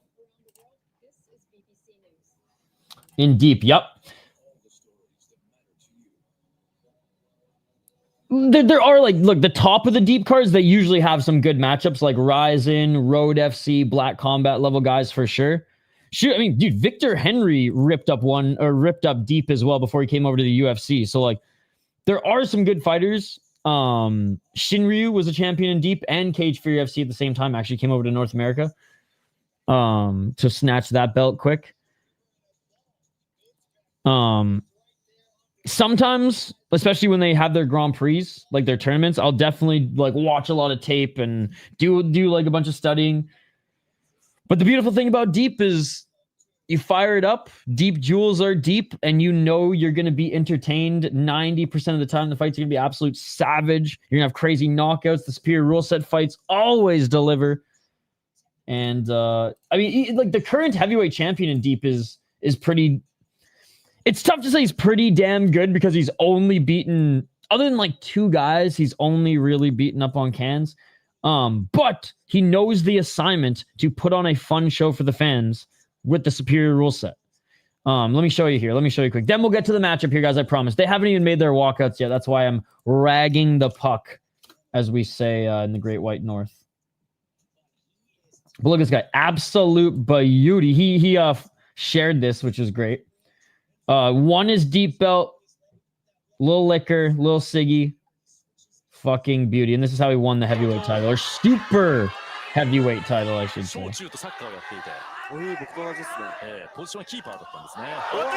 Boom! Superior rule set! Superior rule set! Real MMA! Real MMA! Let's fucking go, baby. Let's fucking go. We are the champions, my friend. And we'll keep on soccer kicking till the end. All right, finally, they're making their walkouts here. We have Dmitrii Kovtun, who's 27 years of age, looks 37. He is 3-1 in the promotion on a 2-fight win streak. Just beat Solin U and Suablok. 2 really good wins, ladies and gentlemen. Coming in and beating Ferrari Fairtex, which, I mean, Ferrari's getting fucking starts left, right, and center these days. He does not have a knockout, though. He does not have a knockout. 3 decisions. His opponent, Rambolek Chor Ajalabun. He is 22 years of age. Oh my God. 5-2 in the promotion. 2 knockouts, 1 TKO, 2 decisions. He is on a 3-fight win streak. He knocked out a Persian fighter, decision against an Irish fighter, and a decision against a Turkish fighter. Lost to Asatem Pao, no shame in that. Lost a Minipur, no shame in that. Split decision. Beat Chenglong and Chor Hapayak. He actually knocked both of those guys out in his first 2 fights. Yeah, I'm going with Rambolek, Shane. I'm going with Rambolek. I know the Russian may be on the Russian gas, but... Oh, dude. It is so relevant, and it is very true. Like, Ariel Helwani pretends Deep doesn't exist because he's too fucking good for soccer kicks. He's too fucking highbrow for really entertaining MMA because he knows it's a very niche audience. He wouldn't dare waste his time on YouTube talking about it, even though it's incredible. And his audience would be able to honestly help Deep be able to maybe throw some free shows out there every now and then too. But I digress. At least at the end of the year when they do their fight poster awards, Deep is always in the running, either in the top 3 or the winner. So, hey, thank you, Shane, for watching that. Thank you for watching it. Guys, if you didn't already, a new episode of the City Life podcast. Working title, but I mean, it rolls off the tongue, right? It rolls off the tongue. New episode dropped yesterday? No, Wednesday. I recorded it Wednesday and I edited it Wednesday and posted it Wednesday night / Thursday. LFA lightweight champion and soon to be UFC fighter. I can't imagine he has another fight in LFA. He joined me on the podcast. It was great. Talked about his fighting career, talked about training with Cub Swanson, some of the great fighters and gyms that he trained at during his quick rise in amateur and pro. Air likes jiu-jitsu. Apparently boxing more now. I can't do an aerial impression. I mean, my nose kind of looks like him, but it's because it's been broken like 1,000 times. And it's just completely fucked. There's so many just like crevices and just, it's so mangled, dude. But the worst was my first street fight, which wasn't even a street fight. It was like a fight in school. And in Canada, sometimes for like PE, for gym, because there's so many ice rinks everywhere, even though a lot of high schools in BC, for some reason, Shane, don't have like their own school rink, which you'd think in Canada we would, but I digress. But there was one like right across the street. Went skating. I don't know. Something was going on, me and this other kid, which we ended up becoming friends later, of course. Pushing and shoving. And it was like 3 against 1, too. It was like him and his 2 cronies. and I went to throw a punch, and I slipped. I'm on the ice. He moved, as you do, as you dodge, and as I was like with momentum, he grabbed my head and fucking slammed it into the ice, and I fucking shattered my nose. This was I think in like the 4th or 5th grade, and so yeah, go to the hospital, whatever. Mom is so pissed off that I was fighting in school. As punishment, she made me go back to school for like the last hour of the day with this huge headgear ass, 1990, I don't even know when it was, early 2000 fucking, and everyone was just giggling the whole fucking day. Broken nose, lost the fight, I had to wear the stupid headgear. And I wasn't like, and that was, and yeah, so that'll teach you how to fight in school. For fuck's sakes, Ma. For fuck's sakes, Ma. Ariel's more of a UK guy. He D-rides anybody from UK boxing or MMA. That is true. Did you watch Niki's vid on Epstein as an MMA fighter, jiu-jitsu specialist since Epstein's juice, and he got the best script? Dude, I watch everything Niki does.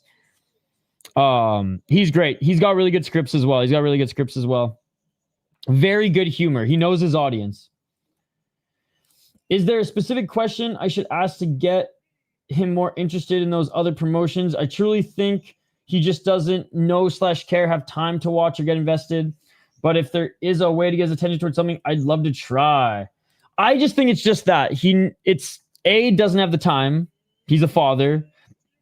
He's got kids. He's not staying up to watch that shit. But you'd think there'd be someone on his team, even like a fucking intern or someone that reports on the type of MMA that our community likes to primarily watch, right? The more brutal stuff, not the safe UFC stuff, right? But talking about deep won't get you clicks. Talking about Rise and Will, though. Talking about Rise and Will, especially in their clip videos, if they just add Japanese subtitles. You know how many Japanese people will watch that shit if they even talk about Asakura a little bit? Not even Asakura. I just named Asakura because any of like the Yaman fucking situation. No Chill MMA made a video and put it on Patreon. And it was some of the best fucking and hilarious MMA news reporting. I'd rather hear about Yaman's fucking hilarious simp anime story than fucking Jake Paul and Gervonta Davis. Who gives a fuck? I remember once at school there was an injured moose. And again, I'm not an Ariel hater. I think he's getting a little too comfortable in that seat of his right now in the world, and like being the number one or top dog in MMA. But I've been listening to him forever. I no longer love the show. At one point I did, but I am far from a hater. Let's get it all. But I am critical. And he only likes my fucking tweets when I say good things about him. Whenever I like make a suggestion or, hey, didn't like this or don't understand why you did this or talk about fucking deep, silence. But Sleeto, he's always in the chat. Well, Sleeto's in everyone's chat. Guru's chat, fucking Ariel's chat. Sleeto's everywhere. Our chat. Shout out to Sleeto. All right, 2 minutes and 28 seconds. We are in it, ladies and gentlemen. Walking 40 is Kovtun. Low kick by Rambolek. I remember once at school, there was an injured moose on the soccer field. That's one of my more Canadian stories. That's insane, Shane. The big field of... What school is that? 208? College Heights? Oh, left hook swing and a miss by Rambolek. Kovtun still walking him down. Oh, low kick. Yeah, I picked Rambolek, Shane. Oh, yeah, watch the Yaman vid. That is some rom-com shit. Oh, I'm glad you liked it. Oh, body shot. And, dude, as soon... You know what's crazy, though? In the early stages, before they'd even gone on a real date, Ryzen set up a TV crew at a cafe, at the cafe, and interviewed them both. So Ryzen, amplified the story. It's hilarious. Japan's nuts. College Heights, yeah. Right hand by Rambolek. Yo, just Sleeto be like, I know this absolute psycho, kind of schizo, a little autistic dude named City Life Project who will be your correspondent for all things Japanese and Korean MMA. And say I'll do it for free. There you go. Oh, right hand by Rambolek. Body kick by Rambolek. High kick by Kovtun.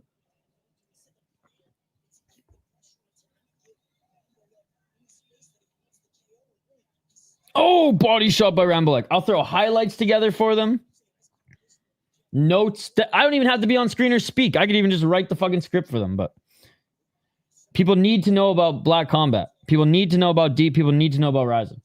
Never forget, Rambo was a Christmas movie. Same with Die Hard. This has been an awesome night for YouTube. They did a really good job with the NFL game tonight. Nice. Was there a fight in the game? There's been 2 fights in the CFL this year and 1 line brawl. So already CFL over NFL in my opinion. But the NFL has a whole season to redeem itself. We need a couple line brawls and a couple good fights. Oh, speaking of fights, high kick by Rambolek. Literally all I care about in football is fights. Few and far between, but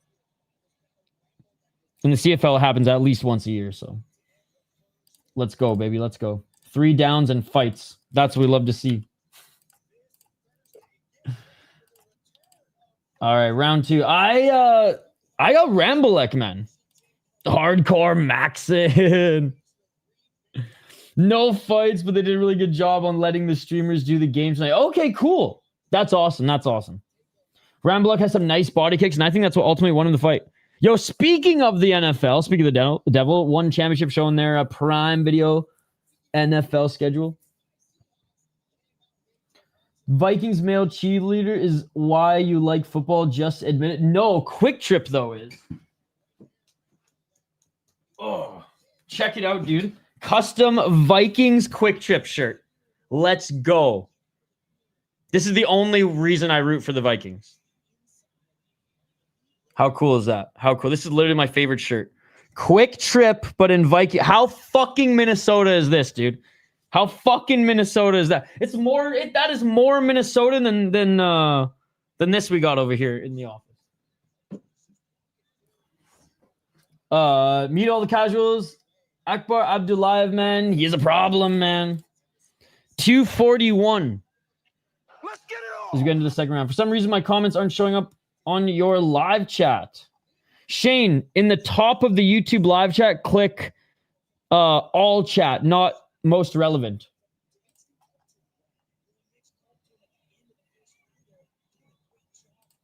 Oh, nice high kick by Rambolek. Right jab by Kovtun. Yeah, I saw, Shane. I saw. Left hand by Kovtun.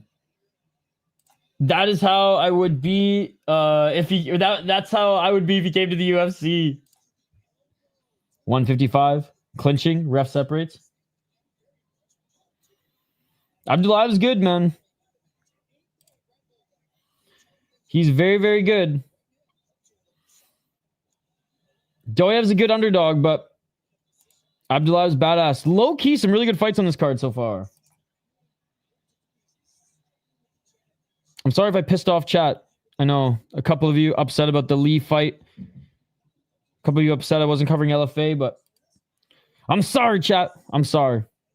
We did 2. We went back to back on 1 championship. We're going to sneak in as many 1 championship cards as we can before they fold. 114. Oh, big left hand by Rambolek, and he knocks down Kovtun. The Friday fights cards, 100%. This card on paper was iffy, but it's starting to deliver. Kovtun. It is all over. It is all over. It is all over. Rambolek murks Dmitrii Kovtun. Absolutely murks him. Unbelievable. Unbelievable. But yeah, would love, by the way, feedback on the Richie Miranda interview, guys. My boys, Denial and Shane, in the most productive and shameless way, give me feedback all the time, and I absolutely love it. Never stop, boys. It just, I'm no expert. So if you guys tell me, hey, we like this more, then that's just great feedback. So I just love shooting the breeze with like hockey players and fighters because they're similar type of athletes. They're wired a very similar way. And I mean, before I even started the Hockey Podcast Network years ago now, I did a radio show, sports radio show, but very heavily hockey. And I did play-by-play for like the Fight Pass for hockey. It was called Hockey TV. That had a bunch of junior leagues. So like, I've been yapping and interviewing people for a while. So now interviewing fighters instead of hockey players for years, it's just, God, it's so much fun. So I love it. Looked like the Russian was winning first half of the second before that. Definitely was was pressuring a lot more than he did in the first. Came out of nowhere. Yep.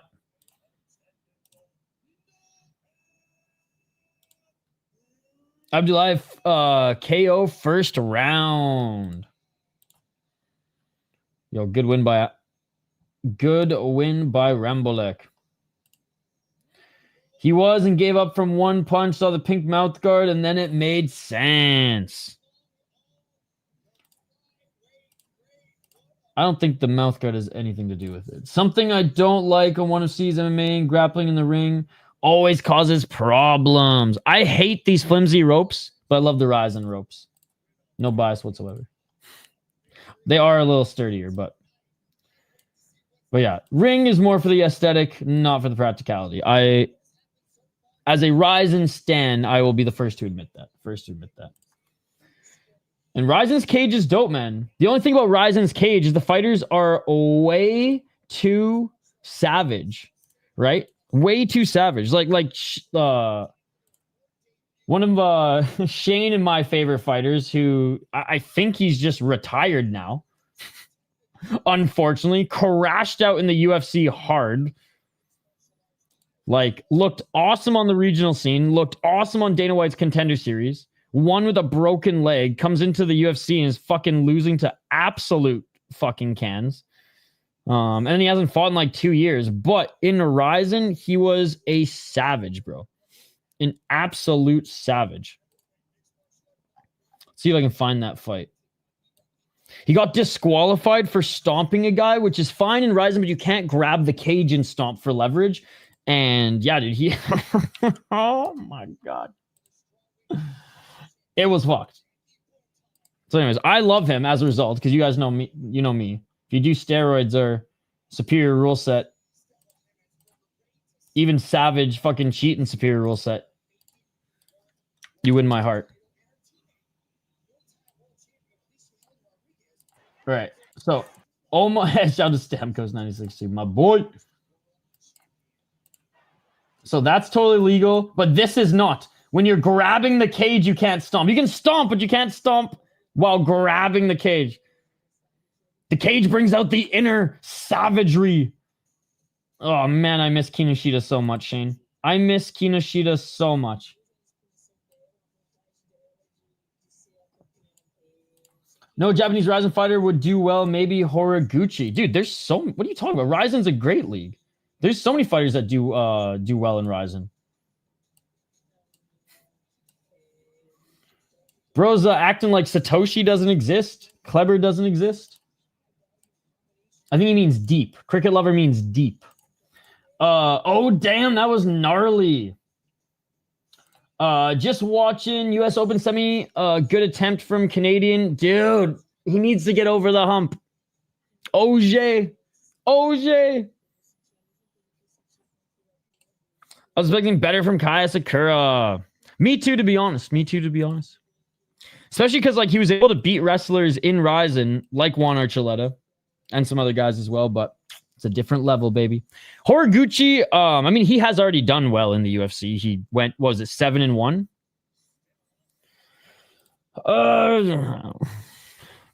If Imavov has cardio in this fight, then Imavov. If Imavov still gasses out after round 2, then Kabuhayo. Not a bad game against Sinner, the huge favorite. Not many people take a set off him. Did Joker end up winning? I know he was down. I watched like the first 30 minutes like while I was working, actually. But I know it wasn't his best match. Someone that I thought would do better. Yep. 4 a.m. bedtime. Hey, have a good one, Gary. Have a good one. Oh, shit. What's the score? Hope you're having a great start to your weekend, by the way, cricket lover. All right. Are you guys ready to get to this next one? It's an MMA fight, so let's bring back Tapology on screen. You guys excited for the early UFC fight card tomorrow? I think it's at 11 a.m. my time, 12 Eastern. Shane, it'll be perfect for you because you're up early now. You'll have your Tim's coffee, some Timbits in hand, ready for a little UFC. Feel like Cal cutting to 185 just a couple weeks ago will play a role in this fight? Perhaps. And I love how he even said it's not going to be an excuse. Dude seems to really cut a lot of weight too. Feel like those back-to-back weight cuts might not be great for him. At least it's not 1 week. But still, yeah, no, definitely could be the case. And I think Imavov is a little bit better than him overall. Just if you both, they're both just well-rounded guys. I think Imavov's a little bit stronger physically and in the grappling. But man, I just don't trust Imavov. That's the thing. His gas tank is as bad as Dolidze's. Look at their fight. It was a mess. I just can't get into tennis anymore now that Rafa's not in it. I hear you. We've been spoiled for a long time in tennis with some absolute fucking stars. But yeah, Nadal was my guy as well. My dad loved Andre Agassi, though. With and without his freaking toupee. No, Alcatraz beat him 3-0, unfortunately for him. Guys like Sinner and Alcaraz. I say Alcatraz. Alcaraz, just too good for him at his age now. All right, next fight. Akbar Abdullaev, another Kyrgyzstani prospect. Dude, they're everywhere. Kyrgyzstan, Tajikistan, all the stands, man. Central Asia as well, taken over with a bunch of guys coming out of Mongolia, which is cool to see because they're in every promotion. Obviously, a bunch of them in Octagon, but you see like LFA, Uriah Faber's A1 Combat, One Championship, Cage Free UFC. It's great, man. It's great. Been super spoiled, and I watched a Nadal since 2004 win against Roger. Like, man, it was just a great era. Yeah, my dad was huge into tennis, and he played a lot of it growing up too. U.S. Open final, Alcaraz versus Sinner on Sunday is going to be amazing. Trust me, those guys don't play boring. If you wanted to get back into it, I'm definitely going to watch it. How many years do you think Joker has left in him? Because isn't he 40 now, or he's like 38, 39? He's the last of like the big three, big four. All right. Abdullaev, undefeated, 12-0. 11 KO TKOs, 1 submission, 0 decisions. That's what we love to see. 4-0 in one championship, 4-0 in WEF. Beat Kai Tang, good win in his last fight. Beat Halil Amir, who was 10-0, knocked him out. Just look at the guys he's been beating, bro. Like, okay, crushing cans early. He beat a 5-2 guy and 4-1 guy respectively, but those are the only really 2 guys until he jumped over to one championship. 9-2, 10-0, 10-0, 19-3. He's got good striking. He's got insane grappling, and he's strong as hell. His opponent, Ibragim Dauev, a decent wrestler, good takedowns, good sweeps. Not necessarily the strongest. Like, he's not going to be able to control you for a while. Has an okay back take, but his kickboxing is very good. His kickboxing is very good. He's 24 years of age, so 2 young guys. As Abdullaev is only 27. Going out of here. 4 KO TKOs, 3 submissions, 4 decisions, 6-0 in ACA, and 3-0 in one championship. In ACA, he fought some decent guys on the rise. 3-0, 5-1, 4-1, 5-1. Comes over to 1 and Magomed Akayev, 10-0 guy. Beats him split decision, but still 6-0. Pedro Dantas. And yeah, I mean, he got his feet wet against Marky Mark here. Not bad, not bad. I think like Dauev's not a bad underdog because he's skilled everywhere, but Abdullaev these Kyrgyzstanis just got something else going for them right now, man. It's like the Mongolians. They're just on a fucking tear right now. And I think just the strength factor, the speed, explosiveness is just one step above that of Dauev.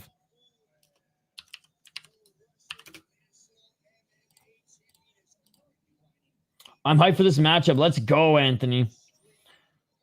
I said he has 2 years tops, maybe another year left competitive. 38 and very much injured every tournament. He should retire, but he's also still so good that he makes semis and quarters at his age, so I can understand why he doesn't retire.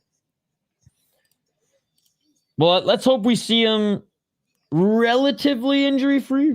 Keyword relatively for like another 2 years, because it's going to be crazy for us to get to know the new crop, if there can be a new crop of just like a few that stay at the top for so long, right?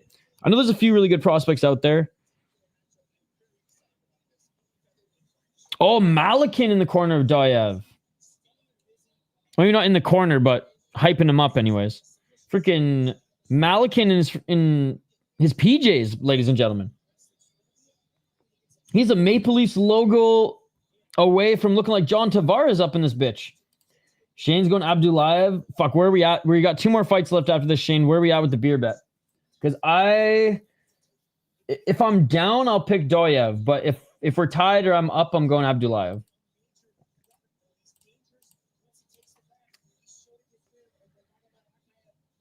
Dude, I love it. I'm up 1. Okay, I'm playing it safe here, Shane. I love it, though. It looks cozy as shit. Abdullaev needs to move up in weight or hire a nutritionist because he could have been champ right now and said he misses weight 2 times in a row. That's true. That's true. I totally forgot he missed weight in his last fight against Kai Tang. I totally forgot he missed weight in his last fight against Tai Tang. And was it Amir as well, or did he miss weight for this one? I didn't even look, actually.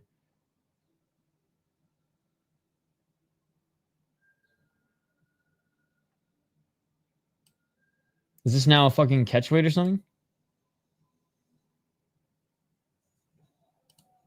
All right, he's making his walkout now. But yeah, he is big. He needs to go up to welterweight.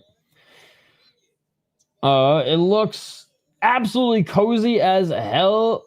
I need some linens down here in Texas. This heat has been murking me. Dr. Lemon Lime, it went from like 80 to 90 and humid in Minnesota every single day, and then dropped to like 35, 40 in the evenings, and like highs of like 60 now. But apparently next week we're going to get a few 70 and 80 days left, and probably the last ones of the year. He missed weight for this one too. Oh my God. Dude, it's getting cold, man. That September breeze just blew right in. It was 43 this morning. At like 9 a.m. I walked outside in like shorts and like just a t-shirt, and I was like, oh, what the fuck, bro? It's like that song. Then like a record scratch. Like, what the fuck, man? That was so fast. I remember Chicago area would get like 50s around this time, but holy. And it's going to like jump back up a bit, but the nights are going to be cold now. 35 is crazy for me. It's like 79, feels like 83, but it's 11 p.m. What is it right now? Right now it's 50, hovering around 50 in the cities. But North Minnesota right now, I bet 2 hours north. Probably, yeah. Probably 10 degrees colder. Akbar can't make weight to save his life. Not at 155. Yeah, I mean, he's fucking huge.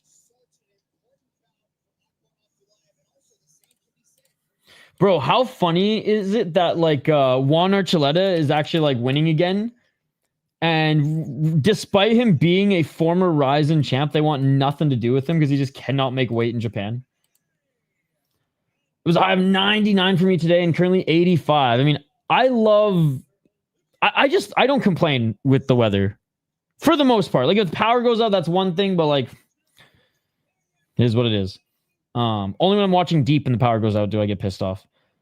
But I mean, I lived on Vancouver Island where it was, mild year round. You could realistically surf with a wetsuit in the wintertime. And, by April, like, you're already swimming in lakes and you get basically like a May to fucking October summer, pretty much where I lived in Canada. I also grew up in Canada where you got all the seasons, like Minnesota. You got a mild fall, cold ass winter, mild spring, and a hot ass summer. And I'm adaptable. I love it all. Oh yes, he was in Baroka, which was like a regional Vegas promotion. He got a beautiful flying knee in his last win. And I think he's set to fight someone else in like another regional USA promotion. I'll show the flying knee after this fight.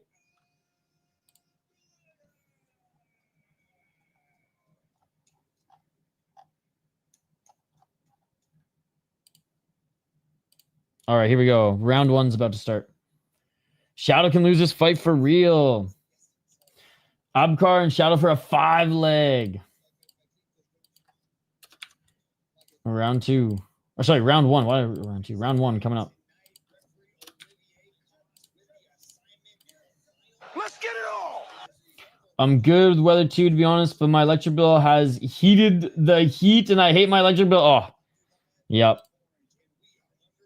4 seasons is the way. I just love like doing all the sports and all the activities. Like I've started to go ice fishing now, which is hilarious, but it's fun. Oh, each of them are throwing hands to start this off, ladies and gentlemen. 4 minutes and 40 seconds. Low kick by Abdullaev. I mean, playing hockey outside again is awesome. My inner Canadian comes out. Swing and a miss by Abdullaev. Abdullaev with that wide stance. Dauev. Swing and a miss on the entry. Left by Abdullaev to the body. Low kick by Abdullaev. Looking for the takedown is Dauev, but easy stuff by Abdullaev. 4 minutes and 11 seconds. Oh, look at those calf kicks by Abdullaev, man. Already starting to swell up. There's that lead left leg of Dauev. Dauev looking for that right hand and takedown, but another great takedown defense. Not quite a sprawl, but wide stance here by Abdullaev. Abdullaev grabbing the left shoulder of Dauev right now, but Dauev, can he get it? Can he get it?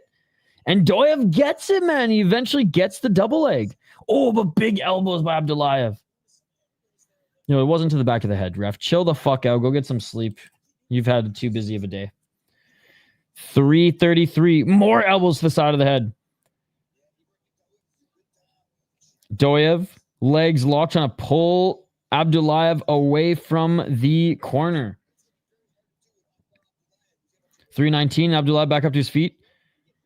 And can Dauev slam him? Cut off his fingers. I saw that. I saw that rope grab. Stella is from my gym. I know her. Oh, no way, chicken nuggets. That is awesome. Good to see you. I could go for some chicken nuggets right now. 2:57. Hell frozen over. The LA Chargers just beat the Chiefs. Damn, Reaper. Oh, and there's the takedown by Dauev. And Abdullaev now trying to break that body lock. Crawling back to the corner. Actually, just gets back up to his feet. Fighting the hands here is Abdullaev.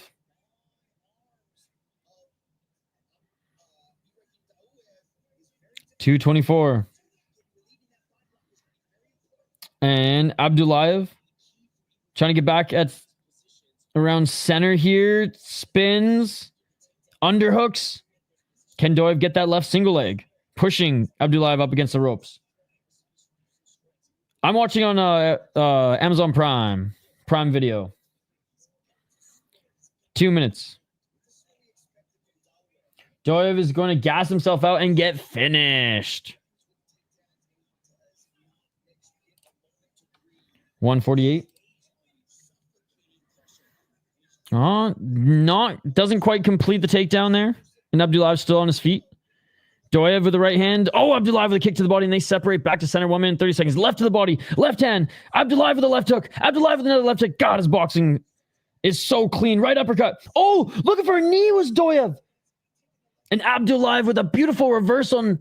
Nice little throw over his shoulder with one knee on the ground, and he's now in top position on Dauev. 115. Dauev. Elbows from his back here. Abdullaev settling in the guard with some knees. Couple shots to the side of the head of Dauev. Okay, we're having fun. Abdullaev back up to his feet. Oh, big shots re-entering the guard here by Abdullaev. Huge shots. Oh, Dauev. Dauev looking for a triangle. No fucking way. Dauev looking for an arm. Arm bar here. Come on, cameraman. What the fuck is this? Arm bar here. Arm bar here. 35 seconds. He's got an arm bar attempt. He abandoned the triangle just to go for the arm bar. Yo, what's up, Mysak? Some elbows from this position. Oh, but getting out of it is Abdullaev, and some big shots. I should have kept the triangle. 15 seconds. And Dauev, not bad from that. Dude, I swear. Okay, that's the end of the round. Okay, what the I thought the ref fucking stopped it for shots to the back of the head, and I was like, these shots aren't on the back of the head, ref. Fuck off. And that is it. Honestly, did not need to reposition them there. In this fight, Abdullaev, but Dauev's, showing why he's 11-1, showing why he's a legit prospect as well, and only 24 years of age. But let's see how his gas tank lasts. Will he go full Imavov on this one, ladies and gentlemen? Olivier needs a sig break. Don't we all? Don't we all? All right. Oh, yeah. So in between rounds here, what did I say I was going to show you guys? Juan Archuleta. Yes, that's right. Juan Archuleta trying to get back into a major organization. So fights on Baroka, which honestly, they're signing some decent names on Baroka, but very low level mixed martial arts. This was Juan Archuleta's last win, by the way. Check this out. And then we'll get back to the commentary here. Boom! So I would say still got a little some left in the tank. Right? Look at this shit. Boom! 4:43, round 2. No. Akbar with impressive throw to get some top control. Hey, thank you, Chicken Nuggets. Nice meeting you too, man. Appreciate it. Reading NFL promos on one is strange feeling, right? After he broke Dauev's clinch, he landed on him a lot. 4:17. Looking for that left single leg here is Dauev. Abdullaev now looking potentially to control the neck as he bounces back up to his feet. Knees planted here by Abdullaev. All right, back up to his feet. And again, Dauev looking for takedown here. Relentless. Sprawling here is Abdullaev. Abdullaev, some left hands here. Dauev back up to his feet. Yo! You did not have to do that, brother. You did not have to do that. Shout out. I'll just read his name since he gave me a fucking $7 donation. Shout out to Lick My Sack, ladies and gentlemen. Killing it with the streams. Dude, My Sack has been a loyal subscriber to the channel for like 2 years now. Thank you so much, man. I don't have a beer or anything, but cheers. The last of the caffeine. Dude, you're an absolute beauty. Thank you so much. Appreciate it. What do we got there? 3 toonies and a loony? I'll take it, baby. I'll take it. Thank you so much, man. You're an absolute beauty. Let's fucking go, ladies and gentlemen. That shit beautiful. Let's fucking go. 3 minutes and 3 seconds on the clock. And Abdullaev in the top position now in the guard of Dauev, landing some right hands. Look, I'll lick my sack to that one, brother. Let's go. Let's go. 2:47. Right knee. Sorry, right elbow by Dauev. Hey, for $7 Canadian. I was watching some Black Combat replays. Long live the Indian King. Let's go.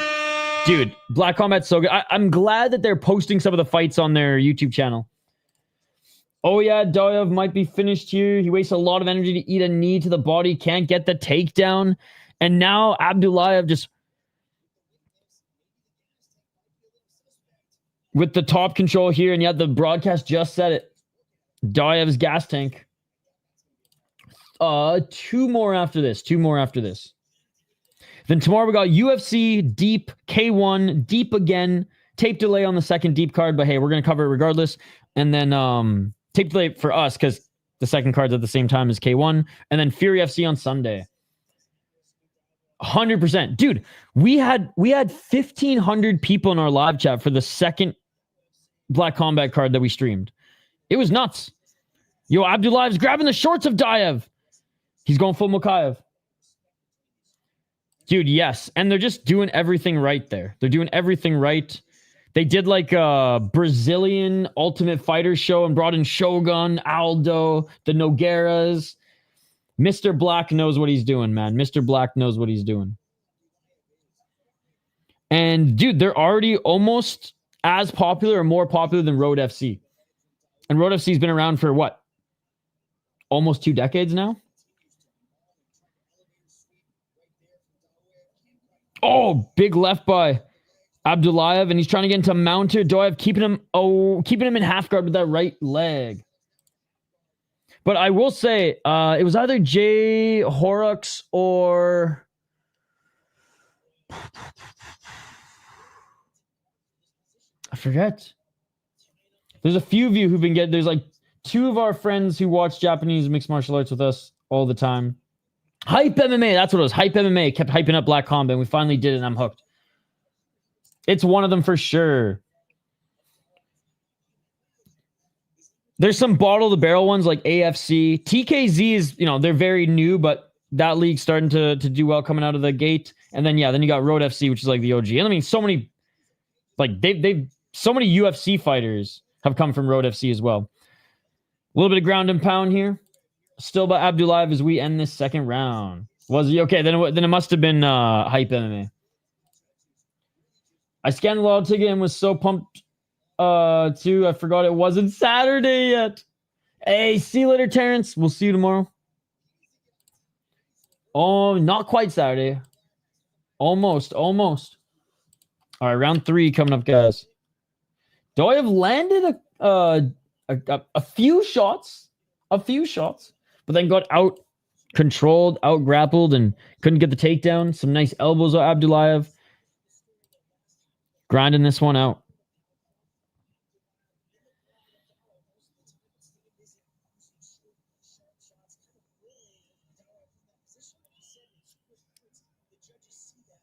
And Abdullaev still looks like he has a little bit more gas left in the tank here, but let's see Dauev, after a minute break, how he fares. Kenny.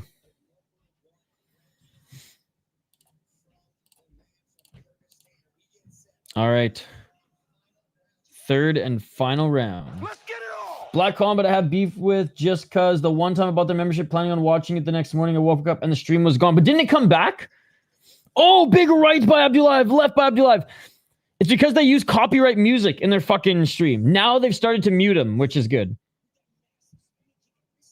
No, you know what happened is it got taken down and they put it right back up. It's because in between their fights, as the fighters are walking out, they bring out these go-go dancers who just like dance for the audience and look all cute. And some of them are smoke shows, but all the music is like just normal top 40 pop music, even on our radio. So all of that shit gets copyrighted. So it gets taken down and they have to take out all the music, and they've been doing that and or muting it now.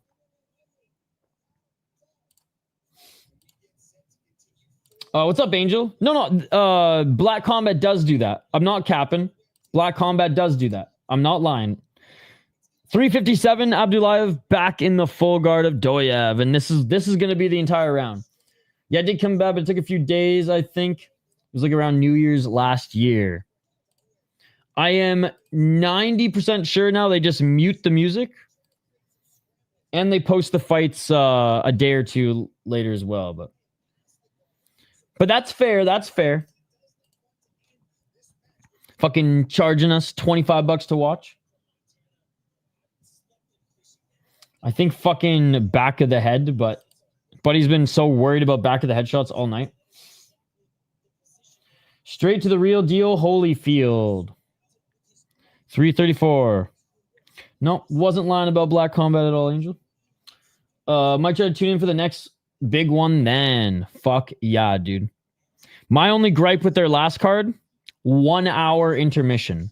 1 fucking hour, dude. Jay Wolf was watching and he was losing his mind too, but the superior rule set and all the great fights was worth it. Oh, speaking of superior rule set, great grounded knee by Abdullaev. Was in half guard and just did what I beg every fighter in the UFC to do in the UFC to allow their fighters to do, and that's a grounded knee from side control. Re-entering the guard here.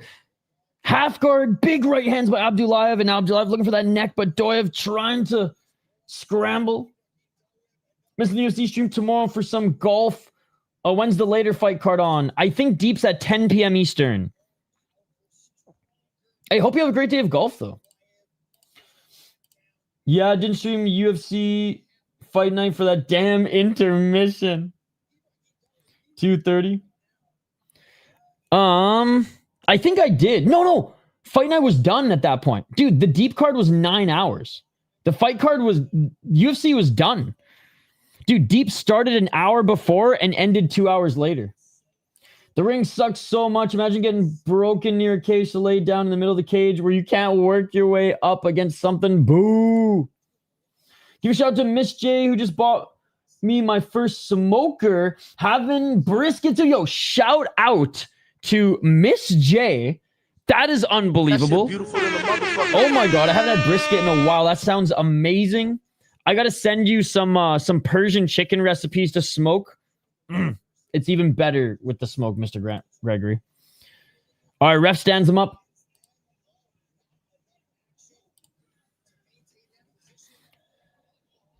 Oh, big right hand by Abdullaev. Drops Dauev. Big shots here. Abdullaev in the top position. Dauev trying to get him off. Hammer fist by Abdullaev. More shots by Abdullaev. Abdullaev left hands. Shots to the body here. Dauev trying to survive. More damage. Abdullaev, left hands, right hands, and it is all over. Abdullaev finishes this with a 1 minute and 15 seconds. With 1 minute and 15 seconds. Dude. I don't know what you just watched, but I watched the TKO. Hey, no problem, Angel. No way. Abdullaev fighting tonight, and he missed weight for it again. Hey, did the fight start? Check the One Championship YouTube channel. It's not live. It is not on. No, it's on Amazon Prime. That was nasty. I don't think it was a robbery. No, I don't think it was a robbery. No. Let's go. Let's fucking go. Abdullaev is a killer. He just needs to make weight. Bro, cards like this make me sad that one won't be here in a few years. Hey, just enjoy it while we got it. Ref now helped Kurg when they stand him up.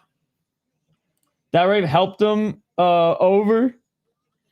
I don't think he meant to, but he ultimately did, funny enough. Yeah, no problem, Richard. Damn, that's the ref's fault. Made him stand up to get smashed after being gassed. Shot grazed him when they separated, and he got touched again with the follow-up, and after that, it was over. Mitch about to give the, well, if you made weight this moment, you would have made... Dude, he would have made $100,000 between his last two fights if he fucking made weight. Oh, 100. Well, I think, honestly, him and Moreno. But I will say this, though. Urseg's fight with Pantoja was closer than Moreno's fight with Pantoja. But people forget that Moreno fight with Pantoja, they were both so bloodied up, and that was a fucking dog fight, man. But Yudi probably wanted to finish on his back. He just needs to fight at 170. He just can't make 155. Speaking of making weight, I'm so sad about Kouyate. I know. And there's rumors that he might be cut from the UFC. But I don't think they've confirmed it yet. Hey, Dauev put up the best performance he probably could have against this crazy prospect in Abdullaev.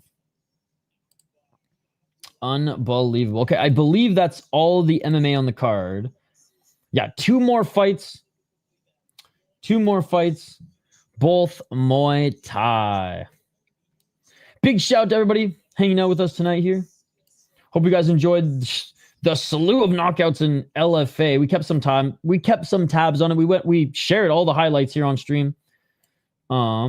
But yeah, this card a lot better than advertised. Oh, what is up, my my second favorite translator? Sup, girl? The rumors about him getting cut were started by one dude that had nothing to back it up. I don't know why everyone jumped on it. See, that's the thing. I said, the first thing I said when someone said it wasn't the UFC, I was like, well, let's wait until the UFC confirms it. But those are the rumors. Sucks UFC does not pass their flyweight or post their flyweights as much. Yes. Akbar's biggest weakness is scale. Yo, Sadman. This is who I was talking about. K1. Yo, K1. Sadman asked who my favorite fighter in Deep was, and I said Peach Boy. Literally, K1's profile pictures, Peach Boy and his comeback. Both of them were so tired. Sick win. Bring it home, Shadow. I saw those rumors too. Hopefully he ain't cut. Sucks he missed. He has to own that, but cutting sounds crazy to me. I need her at.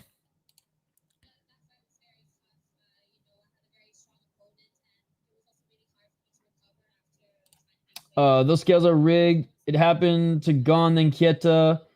A double champ with flawless weight cutting record, bro. Those UC scales are rigged. Josh, I will let you do some research and you can come back. Again, Josh, you always do this. You jump to conclusions without doing any research, my man.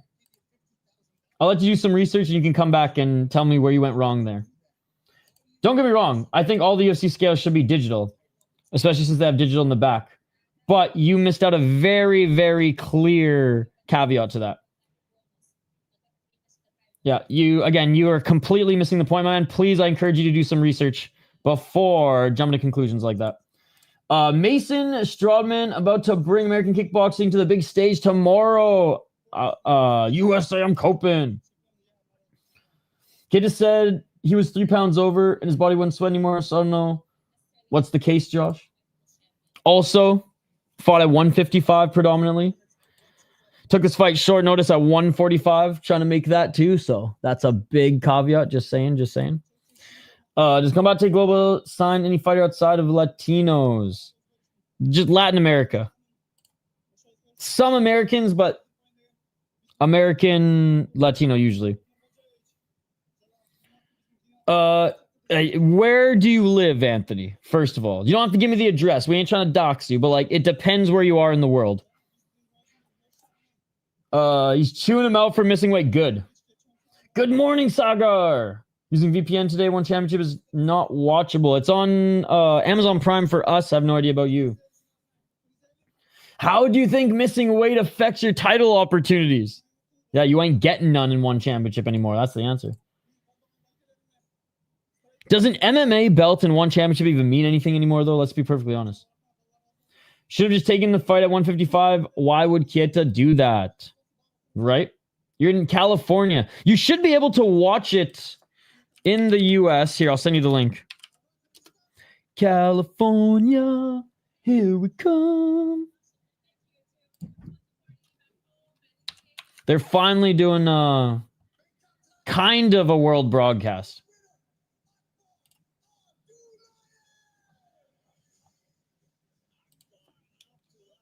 What the fuck, bro? Hold on. I'll find it for you, buddy. Their Twitter account's been tweeting about it all day. What the fuck is their Twitter? Okay, yeah, K1 Worldwide. That's what it was. Okay, you can watch it on a Beema. Here's some more info. These one ropes are making me mad today. They keep messing up the fight. Yes. Again, Ryzen ropes are better.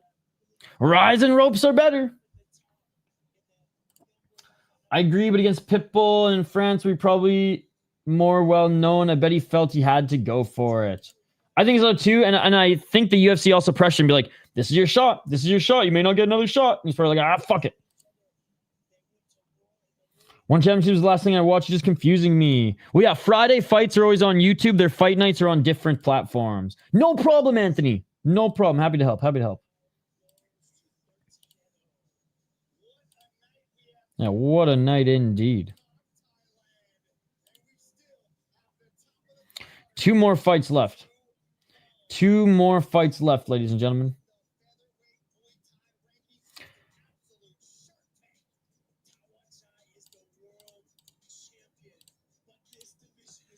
Akbar is good, man. Dude, he's so good. He's so good. Now, let's just see him move up a weight class or fucking make weight and or make weight, and that would be nice. That would be nice. Honestly, the MMA on this card has not been too bad. Has not been too bad. Thank God there's no grappling. We have a Ruotolo on the card and no fucking grappling, baby. Oh my God. That shit beautiful than a motherfucker. Yep, he did twice in a row. Well, the last fight was for a title. Underperformed guys win sometimes, and I get what the fuck. Lanny Silva got submitted. Yup. It's, here I can share it with you guys. Dude, five knockouts in a row in one championship. Or sorry, not one championship, in LFA on the prelims. 4 of them in the first round.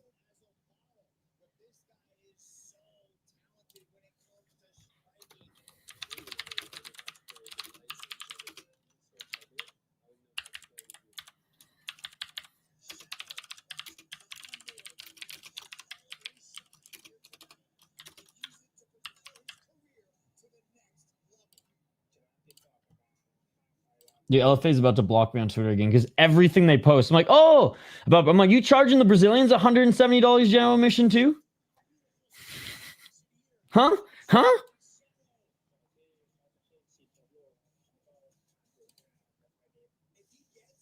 right, here's the submission.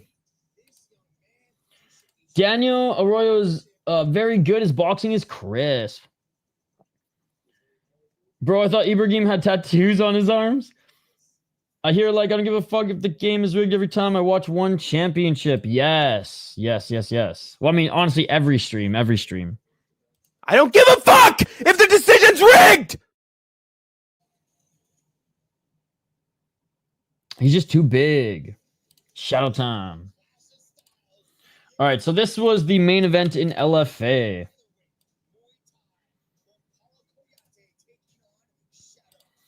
Again, long, like, well, she's only like 22, 23, long, or 15-1 in the amateur IMMAF.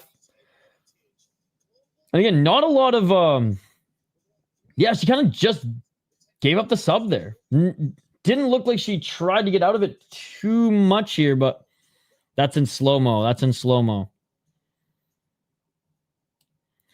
All right, the next 2 fighters are finally making their walkout now. Shadow and Kouyate. Featherweight Muay Thai. Shadow, love watching Shadow fight, by the way. Badass name, 25 years of age. He had a no contest against Mohammed Rabah. Oh, what the heck? Before then, was nearly undefeated in the promotion, man. He came into the promotion in 2024. He came into the promotion February of 2024. Lost his first fight, unanimous decision. Since then, has gone on a 5-fight win streak. Knockout, submission, knockout, 3 decisions, knockout, and then a no contest in his last one. So 3 decisions, 2 knockouts. And he's on a pretty damn good win streak right now. His opponent, Bampara Kouyate, out of France. He is 30 years of age. He is 2-1 in the promotion. Lost his first fight in the promotion, unanimous decision. And then won against Luke Lessie via TKO. And Jojo Nadawood via KO TKO as well. So he's good, man. I remember he impressed us. Remember we were all watching that Nadawood fight and we're like, man, this Kouyate guy, better than we thought coming in, but I gotta go with the Shadow, man. I gotta go with Shadow. I think first of all, hopefully it brings some more eyes to RWS, because I used to be a big fan of RWS, but they have been kind of a stinker. They've been putting on more stinkers than not the last, honestly, in 2024 and 2025. But I think he'll do good there. What's his record again? Right, he's on. I know he's on a lengthy win streak right now. 2, 4, 6, 7 fight win streak right now. 7 fight win streak right now. Oh, he's been there for a while. He's been there for a while. So I read that as if they just signed him. But no, he's been there since 2022. He's only lost once, man. Mind you, I'm looking at some of his opponents. Not necessarily the best opponents. It would be cool to see him get a rematch against Yodwicha. Where's he fighting now? Yeah, he's still fighting in RWS and dabbling in China as well. France be having more African fighters than Africa. I mean, France is kind of like Canada in that sense, though. It's not the French who are dominating. It's the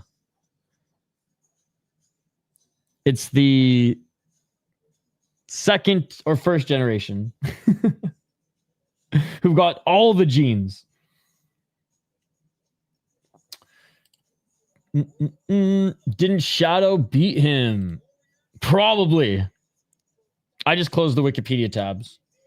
But both them again, when Wikipedia does have a write-up on Muay Thai fighters, it's insanely detailed. So shout out to all the people out there who actually contribute on Wikipedia for us. Did you see Prowders try to fight Imavov's manager? No. Tag me in it on Twitter.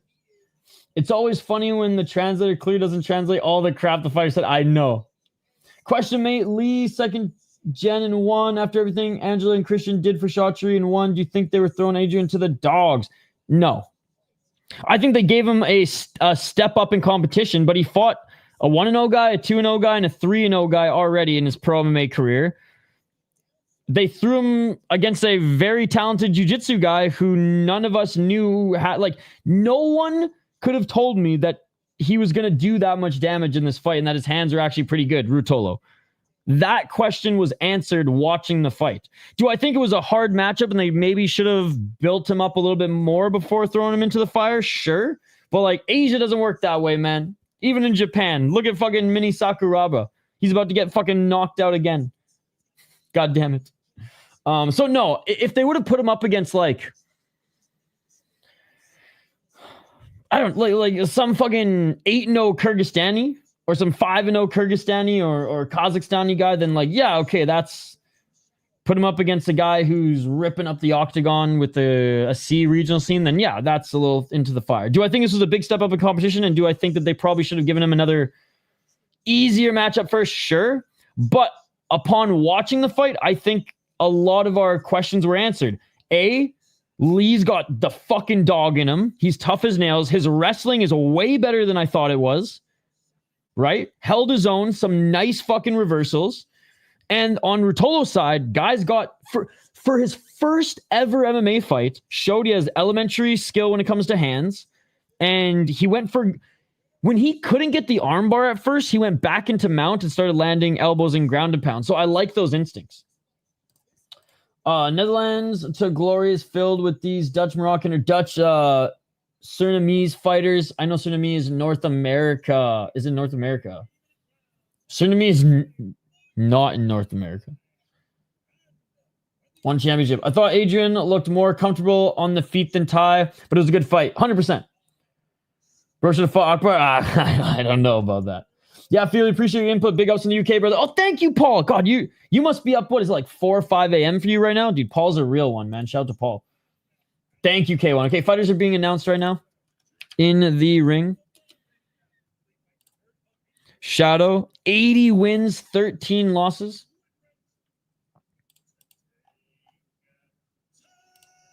All right, this was Prates going after Nazuddin Imavov's manager. Little bad blood here. Little fighting nerds for life, baby.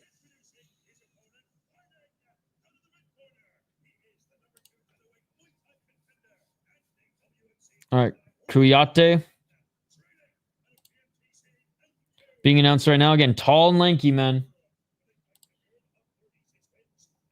36 wins and 2 losses. Not a big deal. Representing France, Tabernacle, Pomme frite de la beefsteak. I just made up that shit. I don't even know if those are actually French words. In Quebec, all you got to do is just make grumbling sounds, and you're basically speaking Quebecois French. And they'll be like, oh, ben oui. Je sais que... Qu'est-ce que tu dis? I feel like a lot of BJJ dominant MMA fighters tend to lack aggression when it comes to ground and pound, and he didn't. That's why I was impressed. 5 a.m. Yo, shout out to Paul. I'll be watching K1 and Deep tomorrow/Sunday, so I'll be up around that time Sunday. Central Asia's got some terrifying combat athletes.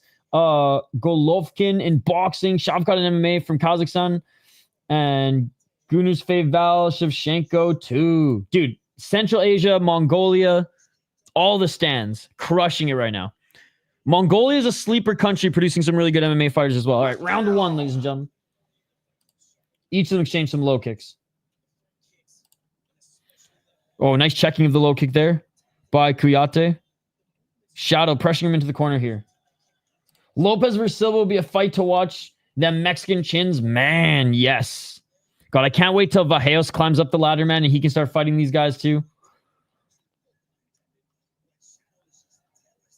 Again, I guess Vallejos is 155, but Silva can fight at 155. Fuck it. Oh, no, wait. He is 145. Never mind. Oh, nice counter shots by Kouyate there as Shadow went for the low kick again. Left by Shadow. Shadow with the low kick again. Shadow's pretty big, man. Like, he doesn't look... Like, Kouyate looks, taller and lankier, but Shadow doesn't look small next to him. You know what I mean? Hey, it's thanks to them watching Black Comet and Ryzen now. Dude, I love it, Paul. I love it. Very entertaining leagues, and it's cool that you guys are taking my suggestions and running with them. Kouyate is taller, but Shadow is imposing. Great way to put it. 137, Shadow. Pressuring him into that corner again. Low kick by Shadow. Almost left himself wide open there, but veteran savviness kept that high guard, and Kouyate wasn't able to land that right hand. Kouyate trying to land that right jab through the guard, and a body kick by Shadow. 121. Not a barn burner. Very technical here. Catching the low kick was Kouyate, and he actually tripped up Shadow there. 109. Oh, Shadow with the right. Shadow with the body kick. Kouyate with the right hand, and he cracked him. Shadow with the left. Didn't knock him down, but he cracked him. 52 seconds left. Low kick by Kouyate. Right hand by Kouyate. Shadow, you can see he's trying to load up that right leg kick again, but Kouyate with the right hand. Shadow with the low kick. Man, Kouyate is so cool. I love how this is 2 and 3 in the division going up against each other. Oh, just missing with the left hand, but Kouyate did grab the rope. Let's be honest. Slick, but clear rope grab. Not a big deal. Kouyate missing with the counter 1-2. They're back at center. Really fucking high level shit here, guys. Nice step back right by Kouyate. Kouyate. Oh, nice duck and roll. A Shadow just misses with the right of his own. Body kick. Yes, sir. Yes, sir. I'll be doing it even earlier. I'll be doing it at noon Eastern, 9 a.m. Vegas time. My schedule's up, Richard. My schedule's up. Check the post tab. All right, end of the first round, and fuck. I don't know how you guys score this one. I guess Shadow because they each landed good low kicks. Shadow with the pressure, though. I don't know. What do you guys think?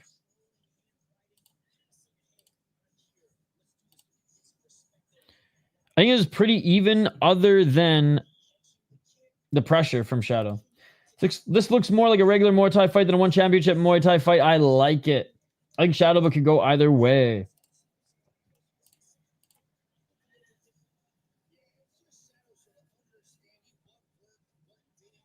Yeah, this ain't two ties just fucking scrapping for bot. These are two guys looking for a championship. Round 2. And they're scrapping for dollars here tonight, not bot. Although, Shatri gave 10 G's worth of bot a couple times earlier today. Low kick by Kouyate. Kouyate, way too many of those low kicks of his are added up. Shadow has that Poeton-like gallop where he threatens a real heavy hook and cross and gives him so much pressure. Dude, he threatened it with the kick too. 228 body kick by Shadow. Scrapping for bot. I mean, it's true though, man. Bot. 217. Oh, just missing the body there was Shadow. Blocked that high kick was Kouyate. Kouyate eats a right hand though, but then he lands a right jab. Oh, almost land that counter was Kouyate. Oh, but Shadow cracked him. Knocks him down. Kouyate. Can he get back up to his feet? He's seeing the Tweety Birds. Oh my God. He's having a hard time getting back up. Dude. It's over. Oh, how are they letting him fight? Come on, ref. Okay, I was going to say, dude, if the ref was going to let him fight there, I was going to fucking rage. That is it, ladies and gentlemen. Shadow wins. Bro couldn't even move. Dude, that spinner was so quick. If you blinked, you missed it. Holy shit. So I got preoccupied with the ref, like, almost allowing that fight to continue. But what a finish by Shadow. Oh my God, dude. He's so nasty. Dude, Coste knows better than to let him go back out. Yeah, man. I'm glad he actually was like, no. Actually, I take it back. Because, like, he would have gotten so fucked up after that. Dude, Shadow's a beauty. 136, 129. Whew. Oliver's having a night reffing out there. He needs a break, man. He literally reffed this morning, too. But, yes. Every week. What a great win by Shadow. Come on, show us the replay, goddammit. Here we go. Look at this shit. So, oh my God, dude. So the kick misses. Great movement by Kouyate there, but follows up with the spinning back fist and cracked him.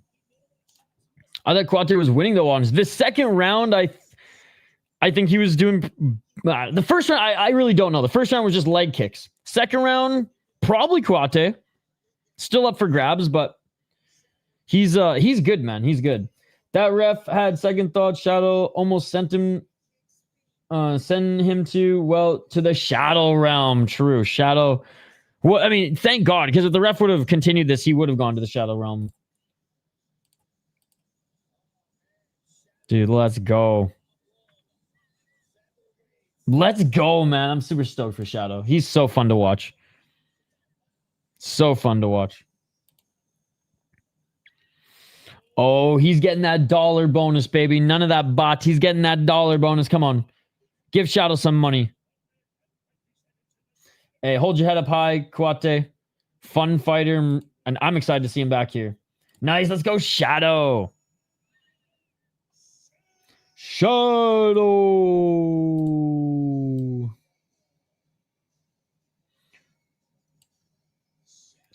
versus Tawan Chai. Oh, I like that. I really like that. Have they fought before? On like the regional circuit?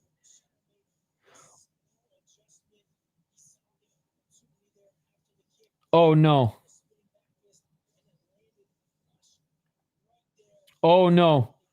Oh, okay. Did you guys... Nobody told me this happened, by the way.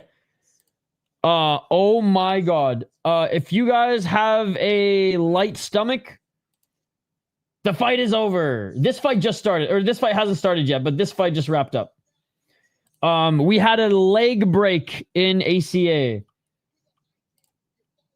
Shadow's totally controlling Kouyate. In the first round, I think he won it based on just that, the pressure, for sure. Yo, just got back from training right in time to see that beautiful spinning back punch. Let's go. Broken orbital for sure. Yeah, I kept pointing at it. Shadow's not fought till one check according to Google. All right, guys. I can't believe nobody told me that this went down. If you have a weak stomach, look away. We have our first leg break in MMA of 2025, if I'm not mistaken. And this is not at the PFL. It was at ACA. Again, if you got a weak stomach and don't like seeing the legs snap in half, ladies and gentlemen, then look away now. But this one was brutal. Ah, God damn it. God damn it. Oh. Ugh. Hope he makes a quick recovery, as quick recovery as you can. I haven't seen a leg break in MMA for a while. It's a rough leg break, too. Oh, poor guy. And a big boy, too, man. Ouch. Ouch, ouch, ouch, ouch, ouch. I have a friend who he hates that shit, so I obviously just spam him with, with it on Twitter.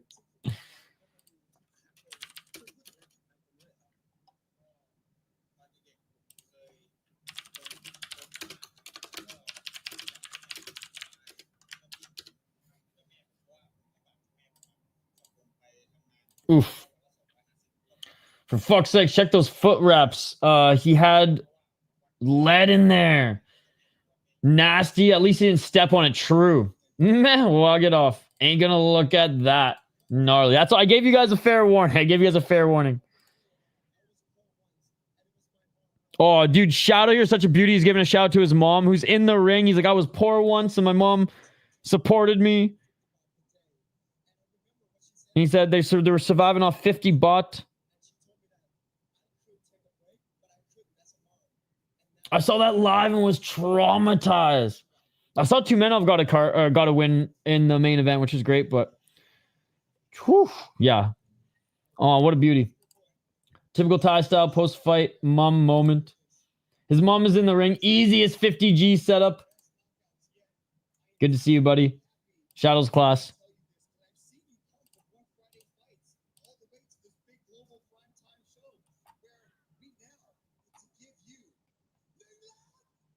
$50,000, baby, let's go! Bro, you know how much $50,000 is in baht?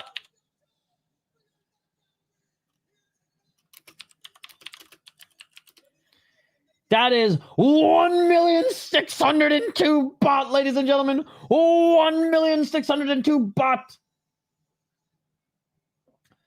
I mean, they're never coming back to the United States. I was supposed to go to the one, what was it, August 1st in Colorado, but they canceled it. Mom looks like she was a fine chick back in the day. Bow chicka wow wow. He's gonna be like Rod Tang with the supercars out there. I love it. Fuck yes. I lived in Phuket. He's building a fortress. He can buy a house in Thailand. Let's fucking go, Shadow. Yo, give him the title shot next. That's what he should get. Give me the title shot.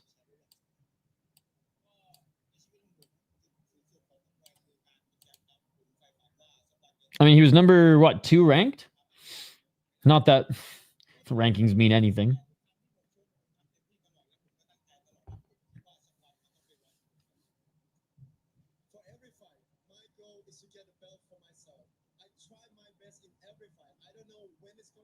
He doesn't know when his next fight's going to be, but he's going to get that belt.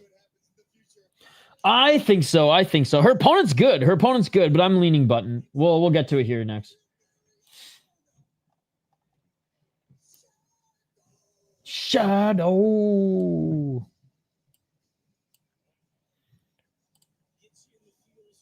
All right. Main event of the evening. The vacant 1 flyweight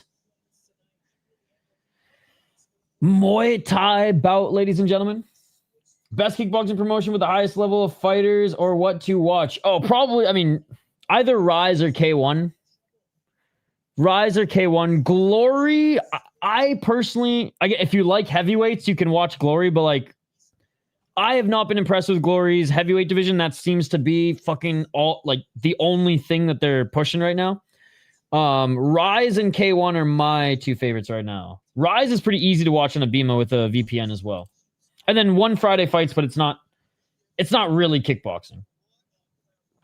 It's not really kickboxing. Ultimate Surrender fight coming up. She has the weight advantage, and that makes me nervous for Buntan.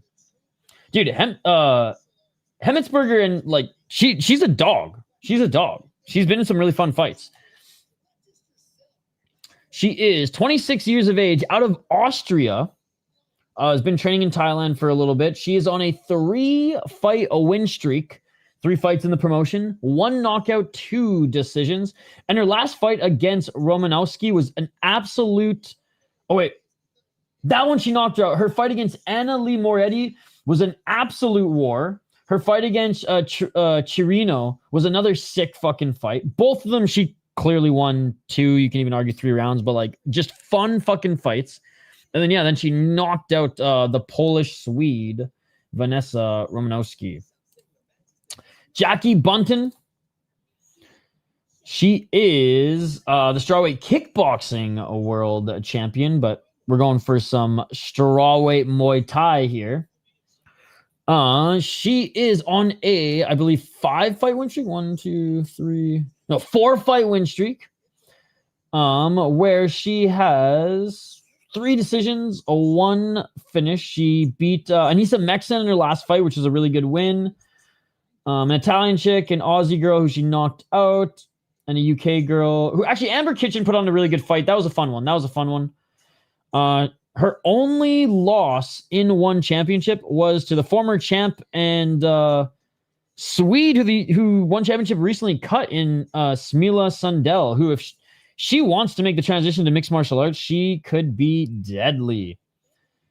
7-1 in one championship, 6 knockouts, a 1 decision. Yeah, dude, Jackie Buntan's like Stella. She's tough. Jackie Buntan, though, probably if she doesn't find the finish, I imagine she at least gets a knockdown or at least hurts Stella. Does more visible damage in this one. 5 rounds, ladies and gentlemen, 5 rounds. I recommend Ultimate Surrender as a fighting organization if you don't know it already. All right. I thought the second and third round were good. The first round was slow. Buntan versus Berger. I always thought Buntan was overrated. Chaudhry playing on that Filipino-US fan bait. I think Buntan will just outswing her. I mean, from what I've seen, she's been good. Has she been fighting the best of the best? Not necessarily, but hey, you got a chick who's knocking people out, and I'm down. I think, though, Paul, to be honest, all fighters except for Kwan Won-Il, my boy, who's going to be on Dana White Contender Series soon. So fucking stoked. I think all but Kwan Won-Il are overhyped in one. Stella looks like Blake Lively. Who's Blake Lively? Is she a fighter? Oh, this chick. Fuck, what show is she on? Gossip Girl. I was gonna say it was on some fucking like CW show before One Tree Hill back in the day. I see it now. I see it. Ryan Reynolds' wife. God, his company almost fucking bought a big chunk of the Ottawa Senators of the NHL. All right. Cold open here for the main event. I heard rumblings about it. Is it worth looking up? Like, as you guys know, I'm so out of pop culture and just news. It's like I watch MMA, I go back into my own like fucking friend group, either hanging out with my friends who are kind of unplugged as well, other than like sports, and or work. Wrexham now, mate. Yes. Did you watch that TV show with him and Rob from It's Always Sunny? It's pretty good. But he was also going to go in on the Ottawa Senators. Buntan's going to start this girl. Hey, I mostly know because of my girlfriend, but Blake Lively seems to be lying about shit about some producer. Oh, I did hear about that. I did hear about that.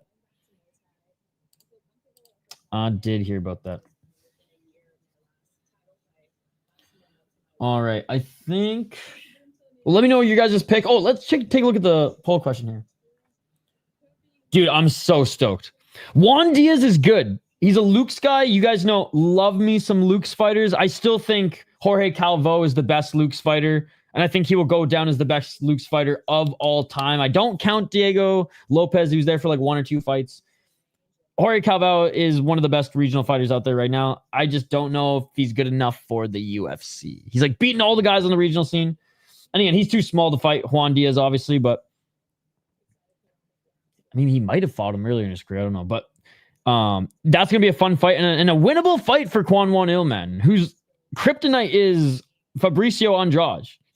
Straight up. Murks pretty much everyone in one championship, but leaves that torso open for those knees and body shots from Andrade, man. It's absolutely insane. It's absolutely insane. Lost to him twice. And fuck, the last one hurt my soul. I was talking mad shit on social media, man. Kwan Won Il, pretty boy never die, motherfucker, coming for that belt. X, Y, and Z, and god damn. Calvo is just too old for the UFC, 100%. I hope PFL gives him a shot or Octagon if they need a body. I guess even if it doesn't really make sense. Because he's 34, 35. He might even be 36 now. But he is one of the best flyweights outside of a major organization right now. And I like how he's like the Wish version of Charles Oliveira in that like jiu-jitsu's his thing. His grappling's insane, but he's tough as nails. I think he's only been knocked out once, but he gets knocked down a lot. Yeah, he is worth every price. I'd pay $170 to watch him fight, but not LFA. I'm sorry. Gabe Stevenson, $170. Fuck off, LFA.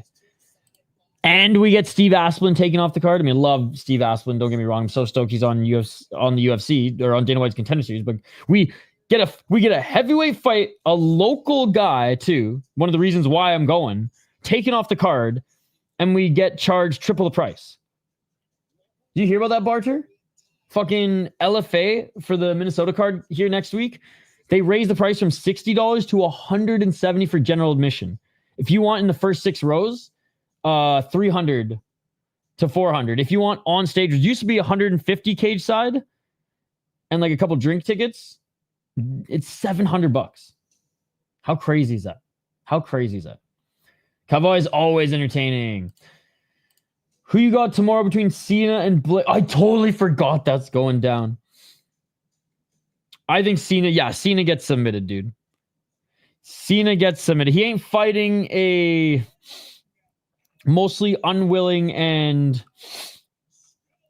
Donkatsu full-bellied heavyweight now. I probably will. I pick Buntan. Stella's more like RWS level. She may get lucky and catch Buntan, but this should be over in 3. Yo, what's up, Sean? Yeah, like I said, Stella, she's tough. She's got that dog in her. I've enjoyed watching her fight, but I think Janky Buntan probably puts this away. And here we go. Hemetsberger making her walk to the ring. They better show us a freaking Wakru. Main event Muay Thai, we better see a Wakru. That's all I'm saying. Troop's been making videos about how he's going home with Cena's arm unless Genki Sudo pays him to keep it standing. Can't see him losing. 100%. Oh, Cena. Cena's in his freak show phase right now, and I love it. I mean, the fact that he not one punch, but 2 punch the ref, who, by the way, based ref, who just like kept the show fucking going. That was insane. But fuckery and rising, man. Fuckery and rising. Why does it say vacant flyweight title in Tapology? The Buntan won it in her last fight. This is Muay Thai. She won the kickboxing title in her last fight. If I'm not mistaken. I'm pretty sure that's the case. Yeah, so she won the kickboxing title against Anissa. And I think that was... She'd only fought Muay Thai in one championship and then just like, oh, how are you gonna jump over to kickboxing, snatch that title, keep the change. We can hear Mitch gives us a history lesson. If they do. Lean back, lean back, lean back, lean back. The song was fire when I was 5 years old. Stella O'Malley.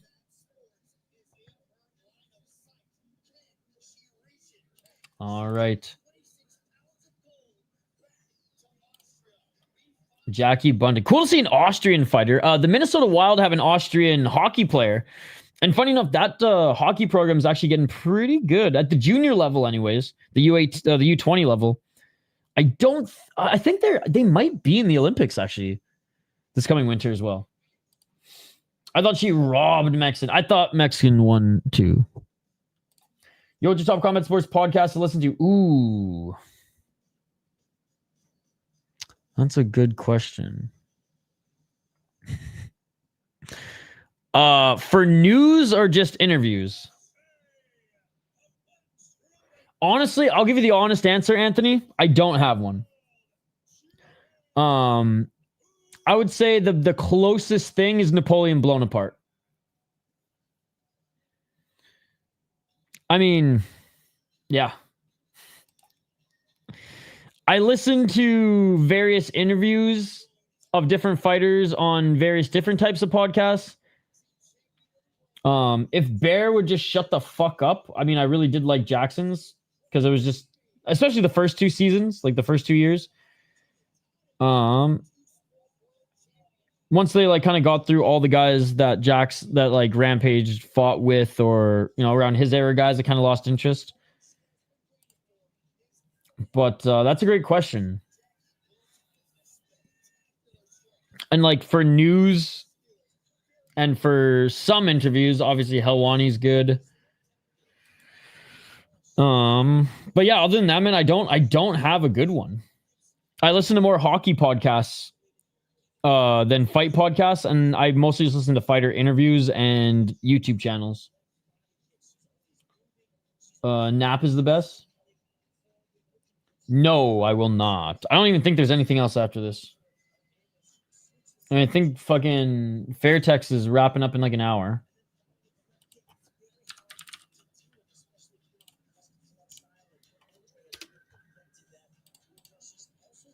All right, Buntan making her way into the ring now. Ooh, what do we got after this, ladies and gentlemen? What do we got after this?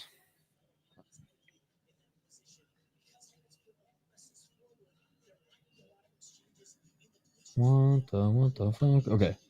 I'm just scrolling on Kaposa's site right now. I know that is straight up it. There's something at... Fuck. I mean, maybe I get up in 3 hours and we do a little ATF. There's ATF. Oh, no, that's on at 5 a.m. Yeah, fuck that, bro. There is some Uzbekistani MMA at 5 a.m. Eastern. If you guys want to check it out. I will probably be asleep. I enjoy weighing in because Big John. Let's get it all. 100%.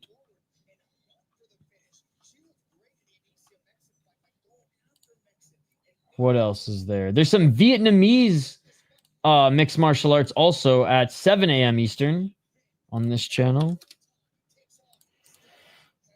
Gods of Martial Arts. I am subscribing to their channel. And then RWS tomorrow. RCC's free? Oh, fuck, bro. Amir Khani's fighting on a finish card, ICF 5. Dude, the guy's fighting must be just an absolute can because he can't buy a win right now. Dude, oh, how the mighty have fallen. Amir Khani's main eventing a finish card with a guy who's 1-0. That's hilarious. If Amir Khani loses, man, Mr. Finland retired. Hey, what's up, my friend? Legendary SS Jackson. Great to see you, buddy. How have you been enjoying the fights today? Dude, you're a beast. Need to get you a gig doing English commentary for one of the Asian. Dude, I have applied to Ryzen like twice. They said I don't speak Japanese, so I can't work for them. And I do it for deep for free, which I guess I kindly do it right now. Yeah, Ryzen said basically no, you're not Japanese, so it ain't happening. I sent them even my hockey play-by-play resume. I got some good calls for hockey for some goals back in the day when I did junior hockey broadcasting. They were uninterested.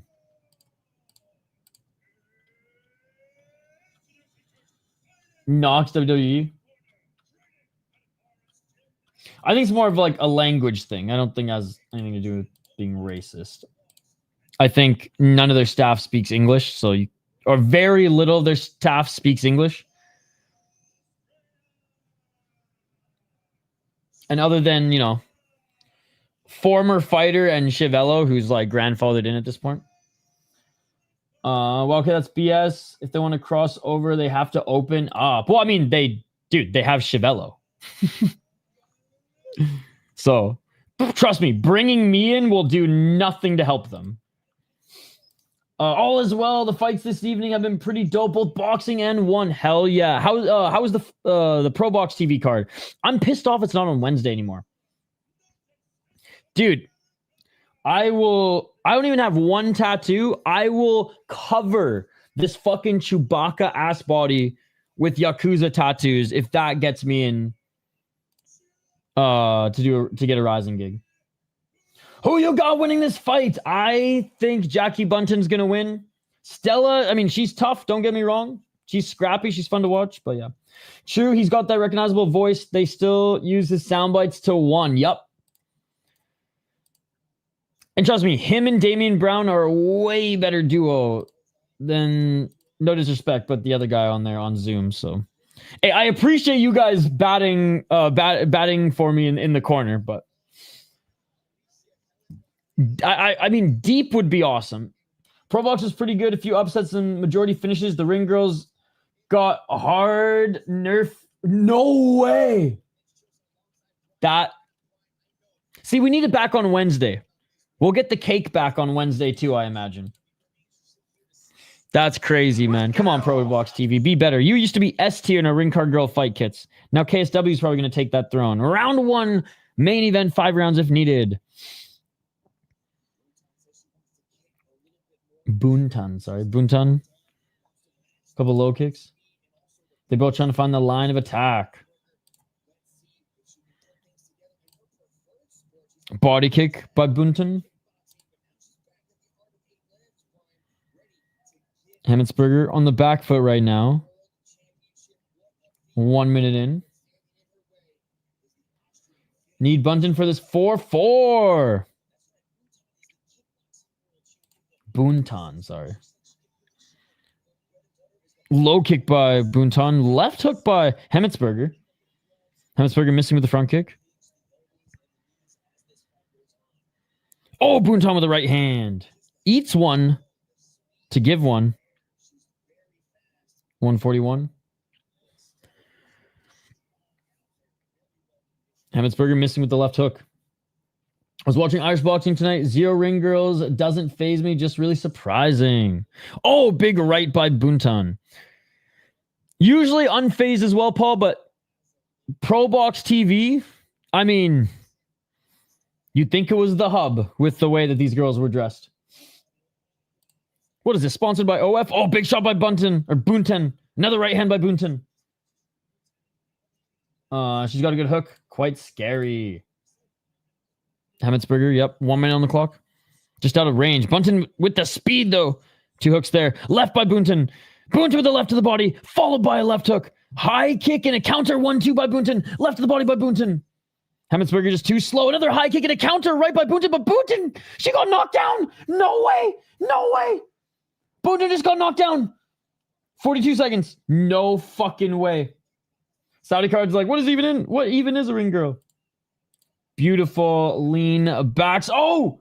Hemetsberger, looking for that right hand again. Right to the body by Hemetsberger. That was crazy, dude. Hemetsberger, the broken nose. 2 on. Buntan with the 1-2. Buntan is countering off those high kicks, but Hemetsberger was able to just nearly catch her before. 16 seconds. Hemetsberger eats a right, but is not knocked down. Left by Hemetsberger. She's going to win this round, dude, because of that knockdown. High kick, swing and a miss again, and oh, right hand. Right hand by Hemetsberger. They're going to count that. They're going to count that. Buntan, 2 knockdowns. She got knocked down twice in the first round. Oh my God, what a way to get yourself ahead in the race here. Hemetsberger with 2 knockdowns despite taking more damage early. Just one of those kicks landed and that straight right as well. Beautiful counter. She's reading those kicks every time. Countering off the high kicks is very dangerous. See previous fight also. That was quick sheet. Let's go, Barter. If opponent knows what to do after the lean back, just reset safer. Yep. She was taking more damage early. She needs to stop leaning back. Oh, just that straight right. A little grabbing of the ropes too. Maybe a little cut off the fingers. Shachi's like, what the fuck? I got to get another stamp? Yeah, dude, because who knows how much longer Stamp's career. I mean, her knee was so fucked up. She's been out for almost 2 years. Like surgery, then it was like infection, then surgery again, then rehab. Nose is so fucked. Lean back is fine. It's the way she comes back is the issue. Easy to read. The lean back's low IQ. I wouldn't go as far to call it low IQ, but she should make some adjustments here soon. 253. Round 2.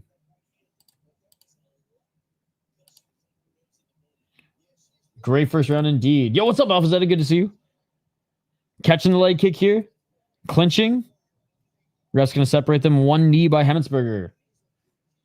Muhammad Ali says otherwise. 227.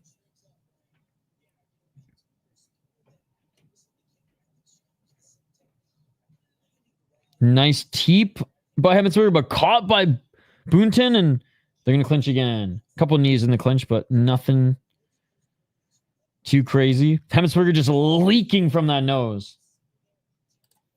I mean, nose was a faucet, right? Look at that. Just absolutely leaking. 2 minutes on the clock.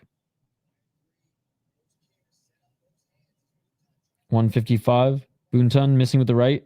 Missing with the low kick. Left hand doesn't get through. Buntan with the right hand, though.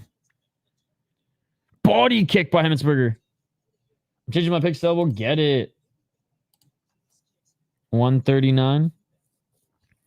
I mean, Buntan really, she needs a knockdown and obviously a finish here, but it's a marathon, not a sprint here with 5 rounds. Second round still up for grabs. A low kick by Hemetsberger. Buntan with the left hook. Hemetsberger's tough as nails, man. Be patient. Low kick by Hemetsberger. Another low kick by Hemetsberger. Oh, and there we go. Hemetsberger wasn't able to land after Buntan leaned out of the way of that one, and they fall in that clinch exchange. Buntan morale is down. You can see her now. She's scared of the KO. By the way, should I forget to mention to you, when I went to the concert, the band that opened for Tadishi Trucks band was Government Mule. Not sure if you know them. I don't, but I'll check them. I'll check them out. Oh, nice counter right there by Hemetsberger.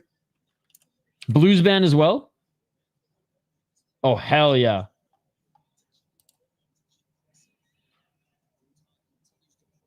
Yeah, except she clinched up this time, so hardly stupid, my man. Hardly stupid. 26 seconds.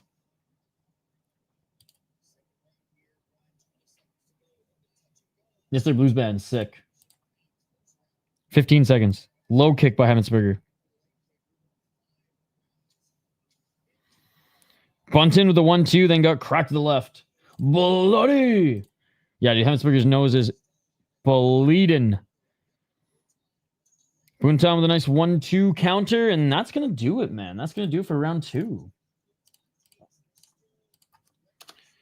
Obviously, better round for Jackie since she didn't get knocked down twice, but good round for Hemetsberger as well. Tough as nails and scrappy. I mean, those were my notes. Those were my notes coming into this one. 2-0 Burger. Yeah, I'll give her the second round too.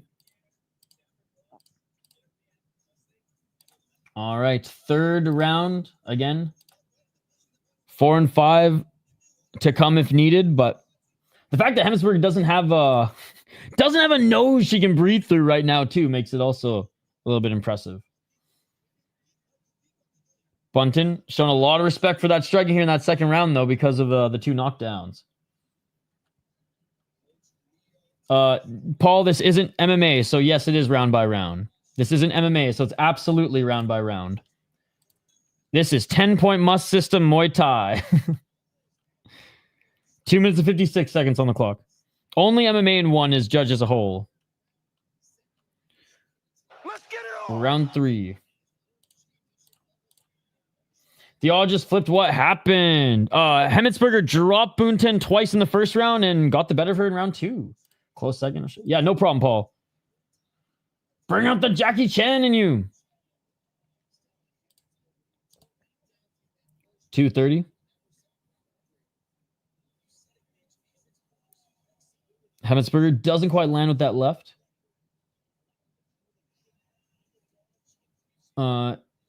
It's staring right at me, Muay Thai. And no worries, Paul. It's getting late / early. Now they flip to Buntan. Oh, interesting. I guess, yeah, because the second round was close. Oh, Buntan with the left. Buntan with the left hook. Sorry, because the Thai judges are like, okay, we can maybe give that round to Buntan, so let's give that round to Buntan. 153. Side kick by Hemetsberger. And we're in Thailand, so even if Hemetsberger... I mean, Hemetsberger's still up in this fight because of the 10-8 in the first round. Late, early, 5:30 a.m. Buntan with the right hand. Hemetsberger slowing down here. Off the back foot. Bloodied. Gotta imagine that just that blood stuck in the nose ain't helping. They flipped again. 116. Nice, Shengobo. Hey, it's 11:30 here as well, but PM. 107. Oh, cool. Good Southern stuff. Final minute. 1-2 by Hemetsberger, but doesn't land. Buntan's going to take this third. Just, quite frankly, landed more shots, did more damage. Nice catching of the kick there by Buntan, but doesn't do anything with it. 44 seconds. Yeah, we're always 12 hours apart. 36 seconds. Hemetsberger. Not enough energy at the end of the round here to follow up with that lean back by Buntan. Hemetsberger looks like a crime scene. Oh, big left and right by Hemetsberger. Buntan with the front kick. Hemetsberger with the left elbow doesn't land. Body kick by Hemetsberger. 15 seconds remaining in this round. Buntan unable to do anything after catching that kick again. High kick by Buntan. Or sorry, by Stella. Hemetsberger. Oh shit, there's a massive fucking spider in front of me. Bro, frig off. Frig off. End of the third round. Buntan doing better now. Yeah, Derek is... So they're a couple, right? Derek and... Oh, what's her name? I forget her name off the top of my... Susan. Derek and Susan are married. And they're both incredible musicians in their own right. She's extra web, but you turn on the light.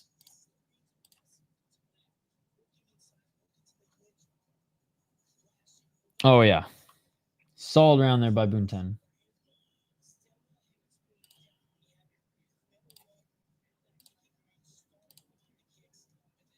You missed out on spider powers, right? I know. I should have just let it fucking take a nibble and assess what occurs tomorrow.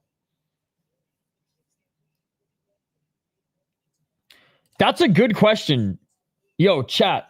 I don't know the answer to that. I think it's still just 10-8. I don't know. I actually don't know. That's a great question. Because if they gave Stella the second round, she has 10-8 in the first. Stella loses 3-4-5, but keeps it standing. They'd give the knockdown because the no draws. Right. Whoever gets knockdowns wins in the draws. Okay, so Legendary Edsus Jackson. Thank you, buddy. So she's still, yeah, if they gave her the second round, she's still up. I mean, that would make sense. I didn't want to say yes without knowing 100%. Yes, that. Oh, Tito. It was at that wrestling event or whatever. Low kick by Buntan. 2 minutes and 8 seconds on the clock. Again, thanks again for the donation, man.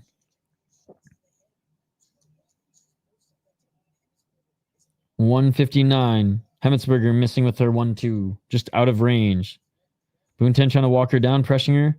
Close to the ropes. And there's a nice 1-2 by Buntan. I mean, it makes sense, or else 2 knockdowns in the round wouldn't be worth much. I guess other than you're 1 away from finishing the fight, but still. Even if Buntan won 2 and 3, she's still down 28-27 right now. She definitely won 3. It's 2 that's up in the air. 129.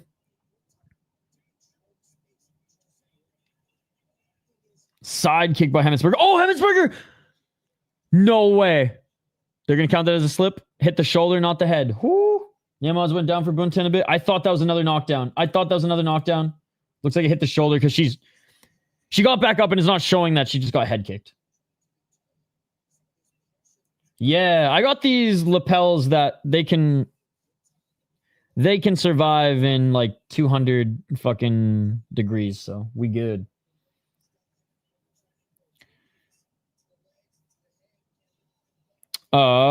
Physical damage, dominance, strikes.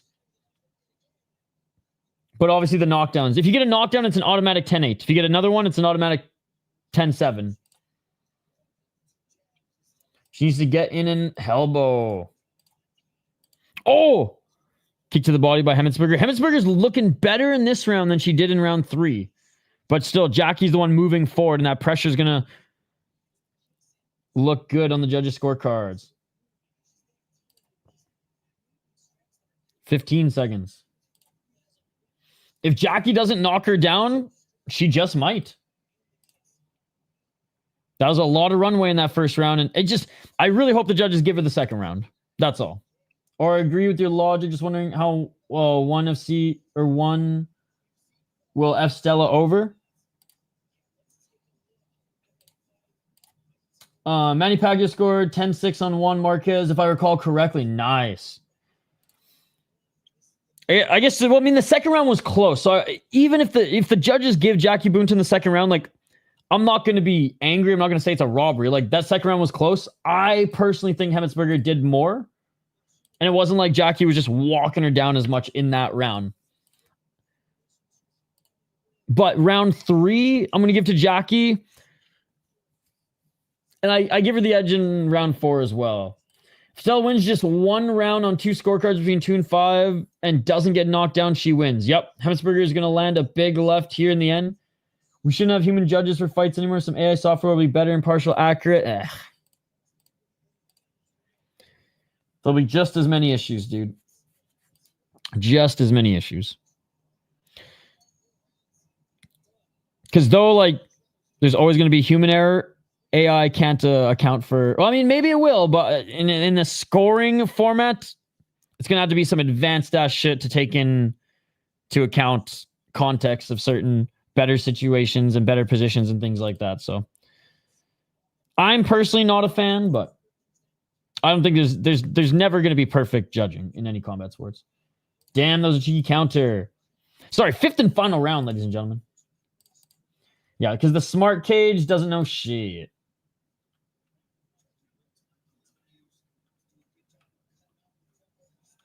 $220. And boxing would never allow it because of just that. I just don't think we'll see it in our lifetime. Well, actually, you're going to outlive me, so you'll probably see it. I'm going to be dead in a couple years. 205. Maybe 3 years. A few. Body kick by Hemetsberger.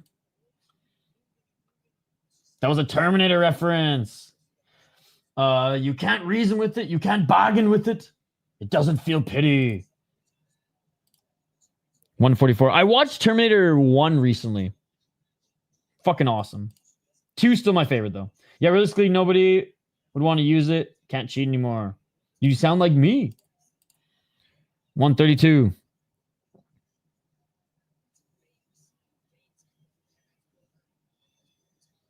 Buntan pressuring more in this round. Correct me if I'm wrong, chat. I know I was reading some of your comments here, but it just doesn't look like Hemetsberger is able to get many strikes in. She did come in with a flying knee there and clinch, but is Jackie a fraud? No. 103. Stella's actually like pretty good coming into this one. And Jackie's done well in the later rounds, but not unable to knock down Hemetsberger. That toughness is showing. Yep, this is Muay Thai.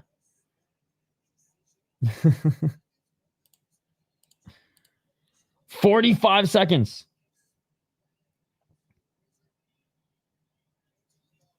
Low kick by Buntan. It's all going to come down to the second round. Oh, big left by Buntan. It's all going to come down to that second round. 2 knockdowns for Hemetsberger in the first round. I think she won the second, but Buntan 3, 4, and likely 5. But with no knockdowns by Buntan yet. Buntan with the left to the body. Buntan with the left hook. And they're back in the clinch. Final 15 seconds. She was throwing them bitches. Anyone who steps in the ring cage is legit. I think they have my utmost respect. Until I find out they're John Jones running over pregnant chicks. But for the most part. And that is it, ladies and gentlemen. Good scrap, man. Good scrap. I knew Hemetsberger was tough. Did not think she was going to get 2 knockdowns in the first round. If she won the second round, she should win the fight. By 10-point must system math, not even logic, by 10-point must system math, she should win the fight. But it all comes down to that second round. It all comes down to that second round. If Buntan gets the second round, she wins.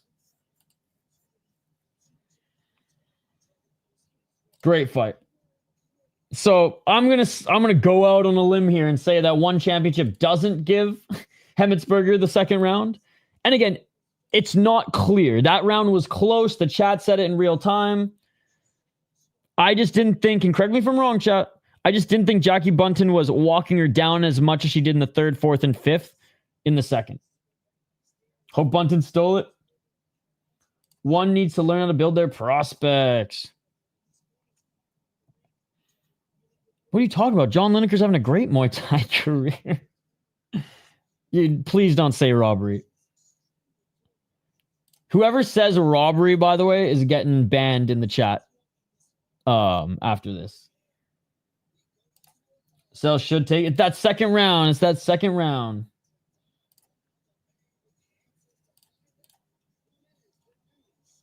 I hope they give it to Stella, but I think the judges are going to give that fucking second round to Jackie.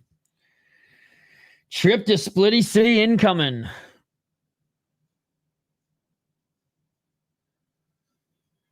We're about to give out so many 15-minute fucking bans here coming up. I know it.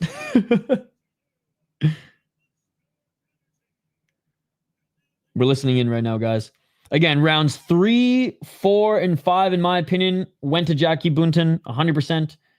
Round 1, 10-7 for Stella. Round 2 should go 10-9 for Stella, but it was a close round. It really could go either way.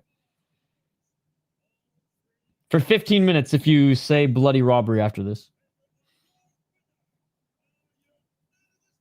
You've been warned.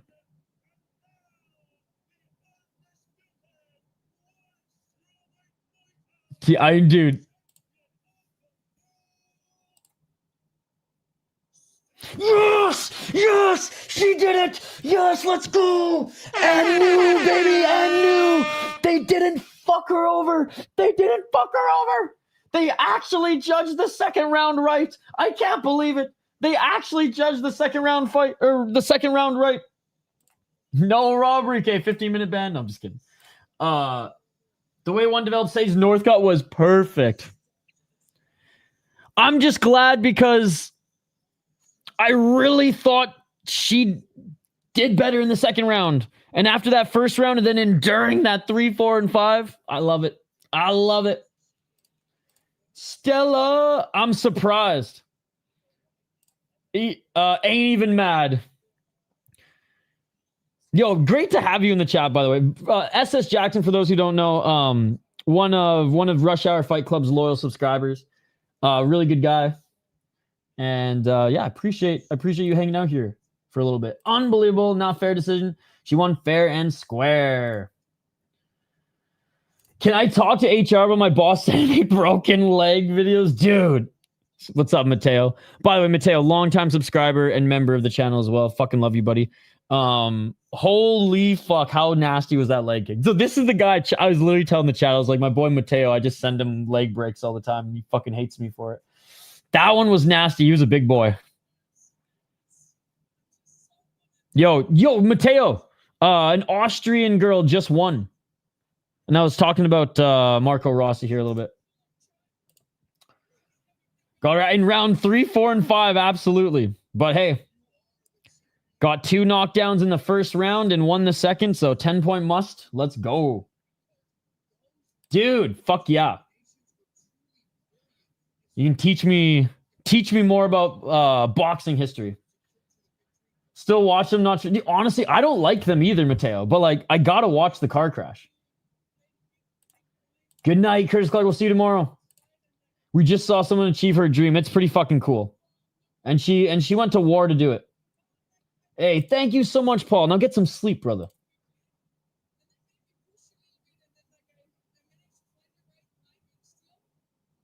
Dude, she's tough as nails, man. She's tough as nails. Yeah, but this isn't MMA, Eric. This is 10-point must system Muay Thai. She got a 10-7 in the first round, and I think she did more damage in the second round. So 10-7 in round 1, 10-9 in round 2. Lost round 3, 4, and 5, 10-9 each. And due to getting knockdowns in the fight, because that's the tiebreaker, she wins it. So pretty, again, the second round was close. Jackie Buntan could have, if the judges would have given her the second round, she would have won. But I think the judges got it right. Eric based book in the profile pic. Fair and good fight, worth main event. Yeah, it's great to see you, by the way. Eric tiles this function. I love it. I love it. All right. Sorry, No Chill. 15-minute ban. You're good. You're going timeout. Love you, No Chill. Guys, go check out No Chill's channel. But I did say anyone who said robbery in the chat doesn't know how to count. So there's your 15-minute ban. Jackie Buntan, no! Love you, No Chill, but that was the rule. I said if anyone said robbery in the chat, they're getting banned for 15 minutes. But I will share No Chill MMA's YouTube channel. As... Here, I got a comment. Oh, your stream just ended.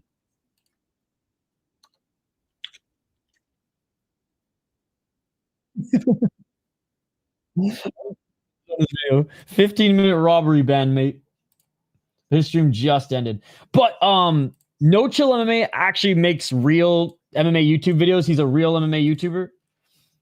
Say Eric's name a little faster. No. No. I ain't playing this game just like my sack.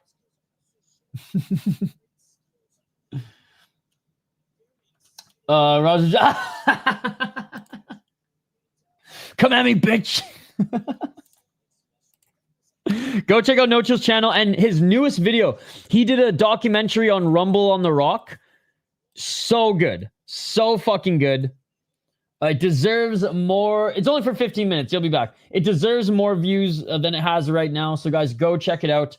If you're an MMA history nerd, or if you watched any Rumble on the Rock like I did growing up, same with Bama. This is a new series that No Chill MMA is doing on his channel as he goes back and highlights old MMA promotions. So this one was awesome. Even Raja Jackson probably gave it a like as well. So there you go. There you go. Fun event, guys. Fun event. I want to say a big thank you to everyone who joined us. Let's quickly go over some housekeeping. Whoops. Wrong one. Let's quickly go over some housekeeping notes here. And then we'll let you guys go because we have a big day and night tomorrow. It's a matinee for fucking UFC for us here in the United States and North America. But then we got all night deep in K1 the rest of the night. Guys, if you haven't already, check out the latest podcast episode. Richie Miranda, LFA lightweight champion, soon to be UFC fighter. He's gone 10-1. Oh, no, sorry, 9-1, right? 9-1? Yeah, 9-1 in LFA. And has defended the title as well. Also, hockey player highlight, or hockey player interviews as well, as I hung out with a bunch of hockey players this summer and went to like development camps and things like that. Every Monday, we post our Denaweight Contender Series highlight packages, so go check those out. What do we got for live streams? We stream everything, ladies and gentlemen. We did back-to-back one championship today. We had a huge crowd for the Lobo and Kulab Dom card. Just shout out to everyone who joined us there. A little BFL last night. Some great highlights. Dana White Contender Series. I mean, there was no UFC last week, and that was okay. OFL, Thunder, Grachun, Cage Fury FC, Kings Championship. I mean, we cover it all, man. We cover it all. So if you guys like regional MMA, Asian MMA, MMA or combat sports around the world, we cover it on this channel. And last but not least, ladies and gentlemen, if you're asking what the heck are you streaming tomorrow, I have the schedule here on the post tab. UFC tomorrow, followed by Deep. And then once Deep is done, we'll join K1. Once K1 is done, this card will be done, but we're going to get our pay-per-view money's worth, and we're going to tape delay stream it. Dead tired after streaming K1 all night. And then we're going to get a couple hours of sleep and come back for some Fury FC 109. So there you go. Big weekend coming up, ladies and gentlemen. Big weekend coming up. Again, one more time, go check out No Chill's video and also check out the podcast with Richie Miranda here. Ken Dryden? No. Really? Fuck, man. Damn. Just reported 10 minutes ago. Oh, man. Montreal, like, this gives me, like, 78 too. Montreal Canadiens goalie, like, legend, man. Legend. Ken Dryden passes away at 78. Literally reported 11 minutes ago. Damn. Well, rest in peace to the fucking legend, man. Wow. I'm super pumped for this weekend. Can't wait to see everybody. Let's go Top Dog sometime. Yes. So glad UFC's midday over here tomorrow. Well, today. Yes. For me too. Hey, thank you, buddy. Man, it's nearly 6 a.m. over here. Good stream. I'm dead. Hey, get some sleep, buddy. Get some sleep. All right. Well, that's going to do it, ladies and gentlemen. Fuck, Mateo. We need to drink some beer sometime soon. That's it. Appreciate you guys. Thanks so much for joining. Smash that like button and subscribe, and we'll see you tomorrow for a whole day of combat sports, ladies and gentlemen. Shout out to our boy, Hugh, and we will see you on the next one. Peace. Yeah.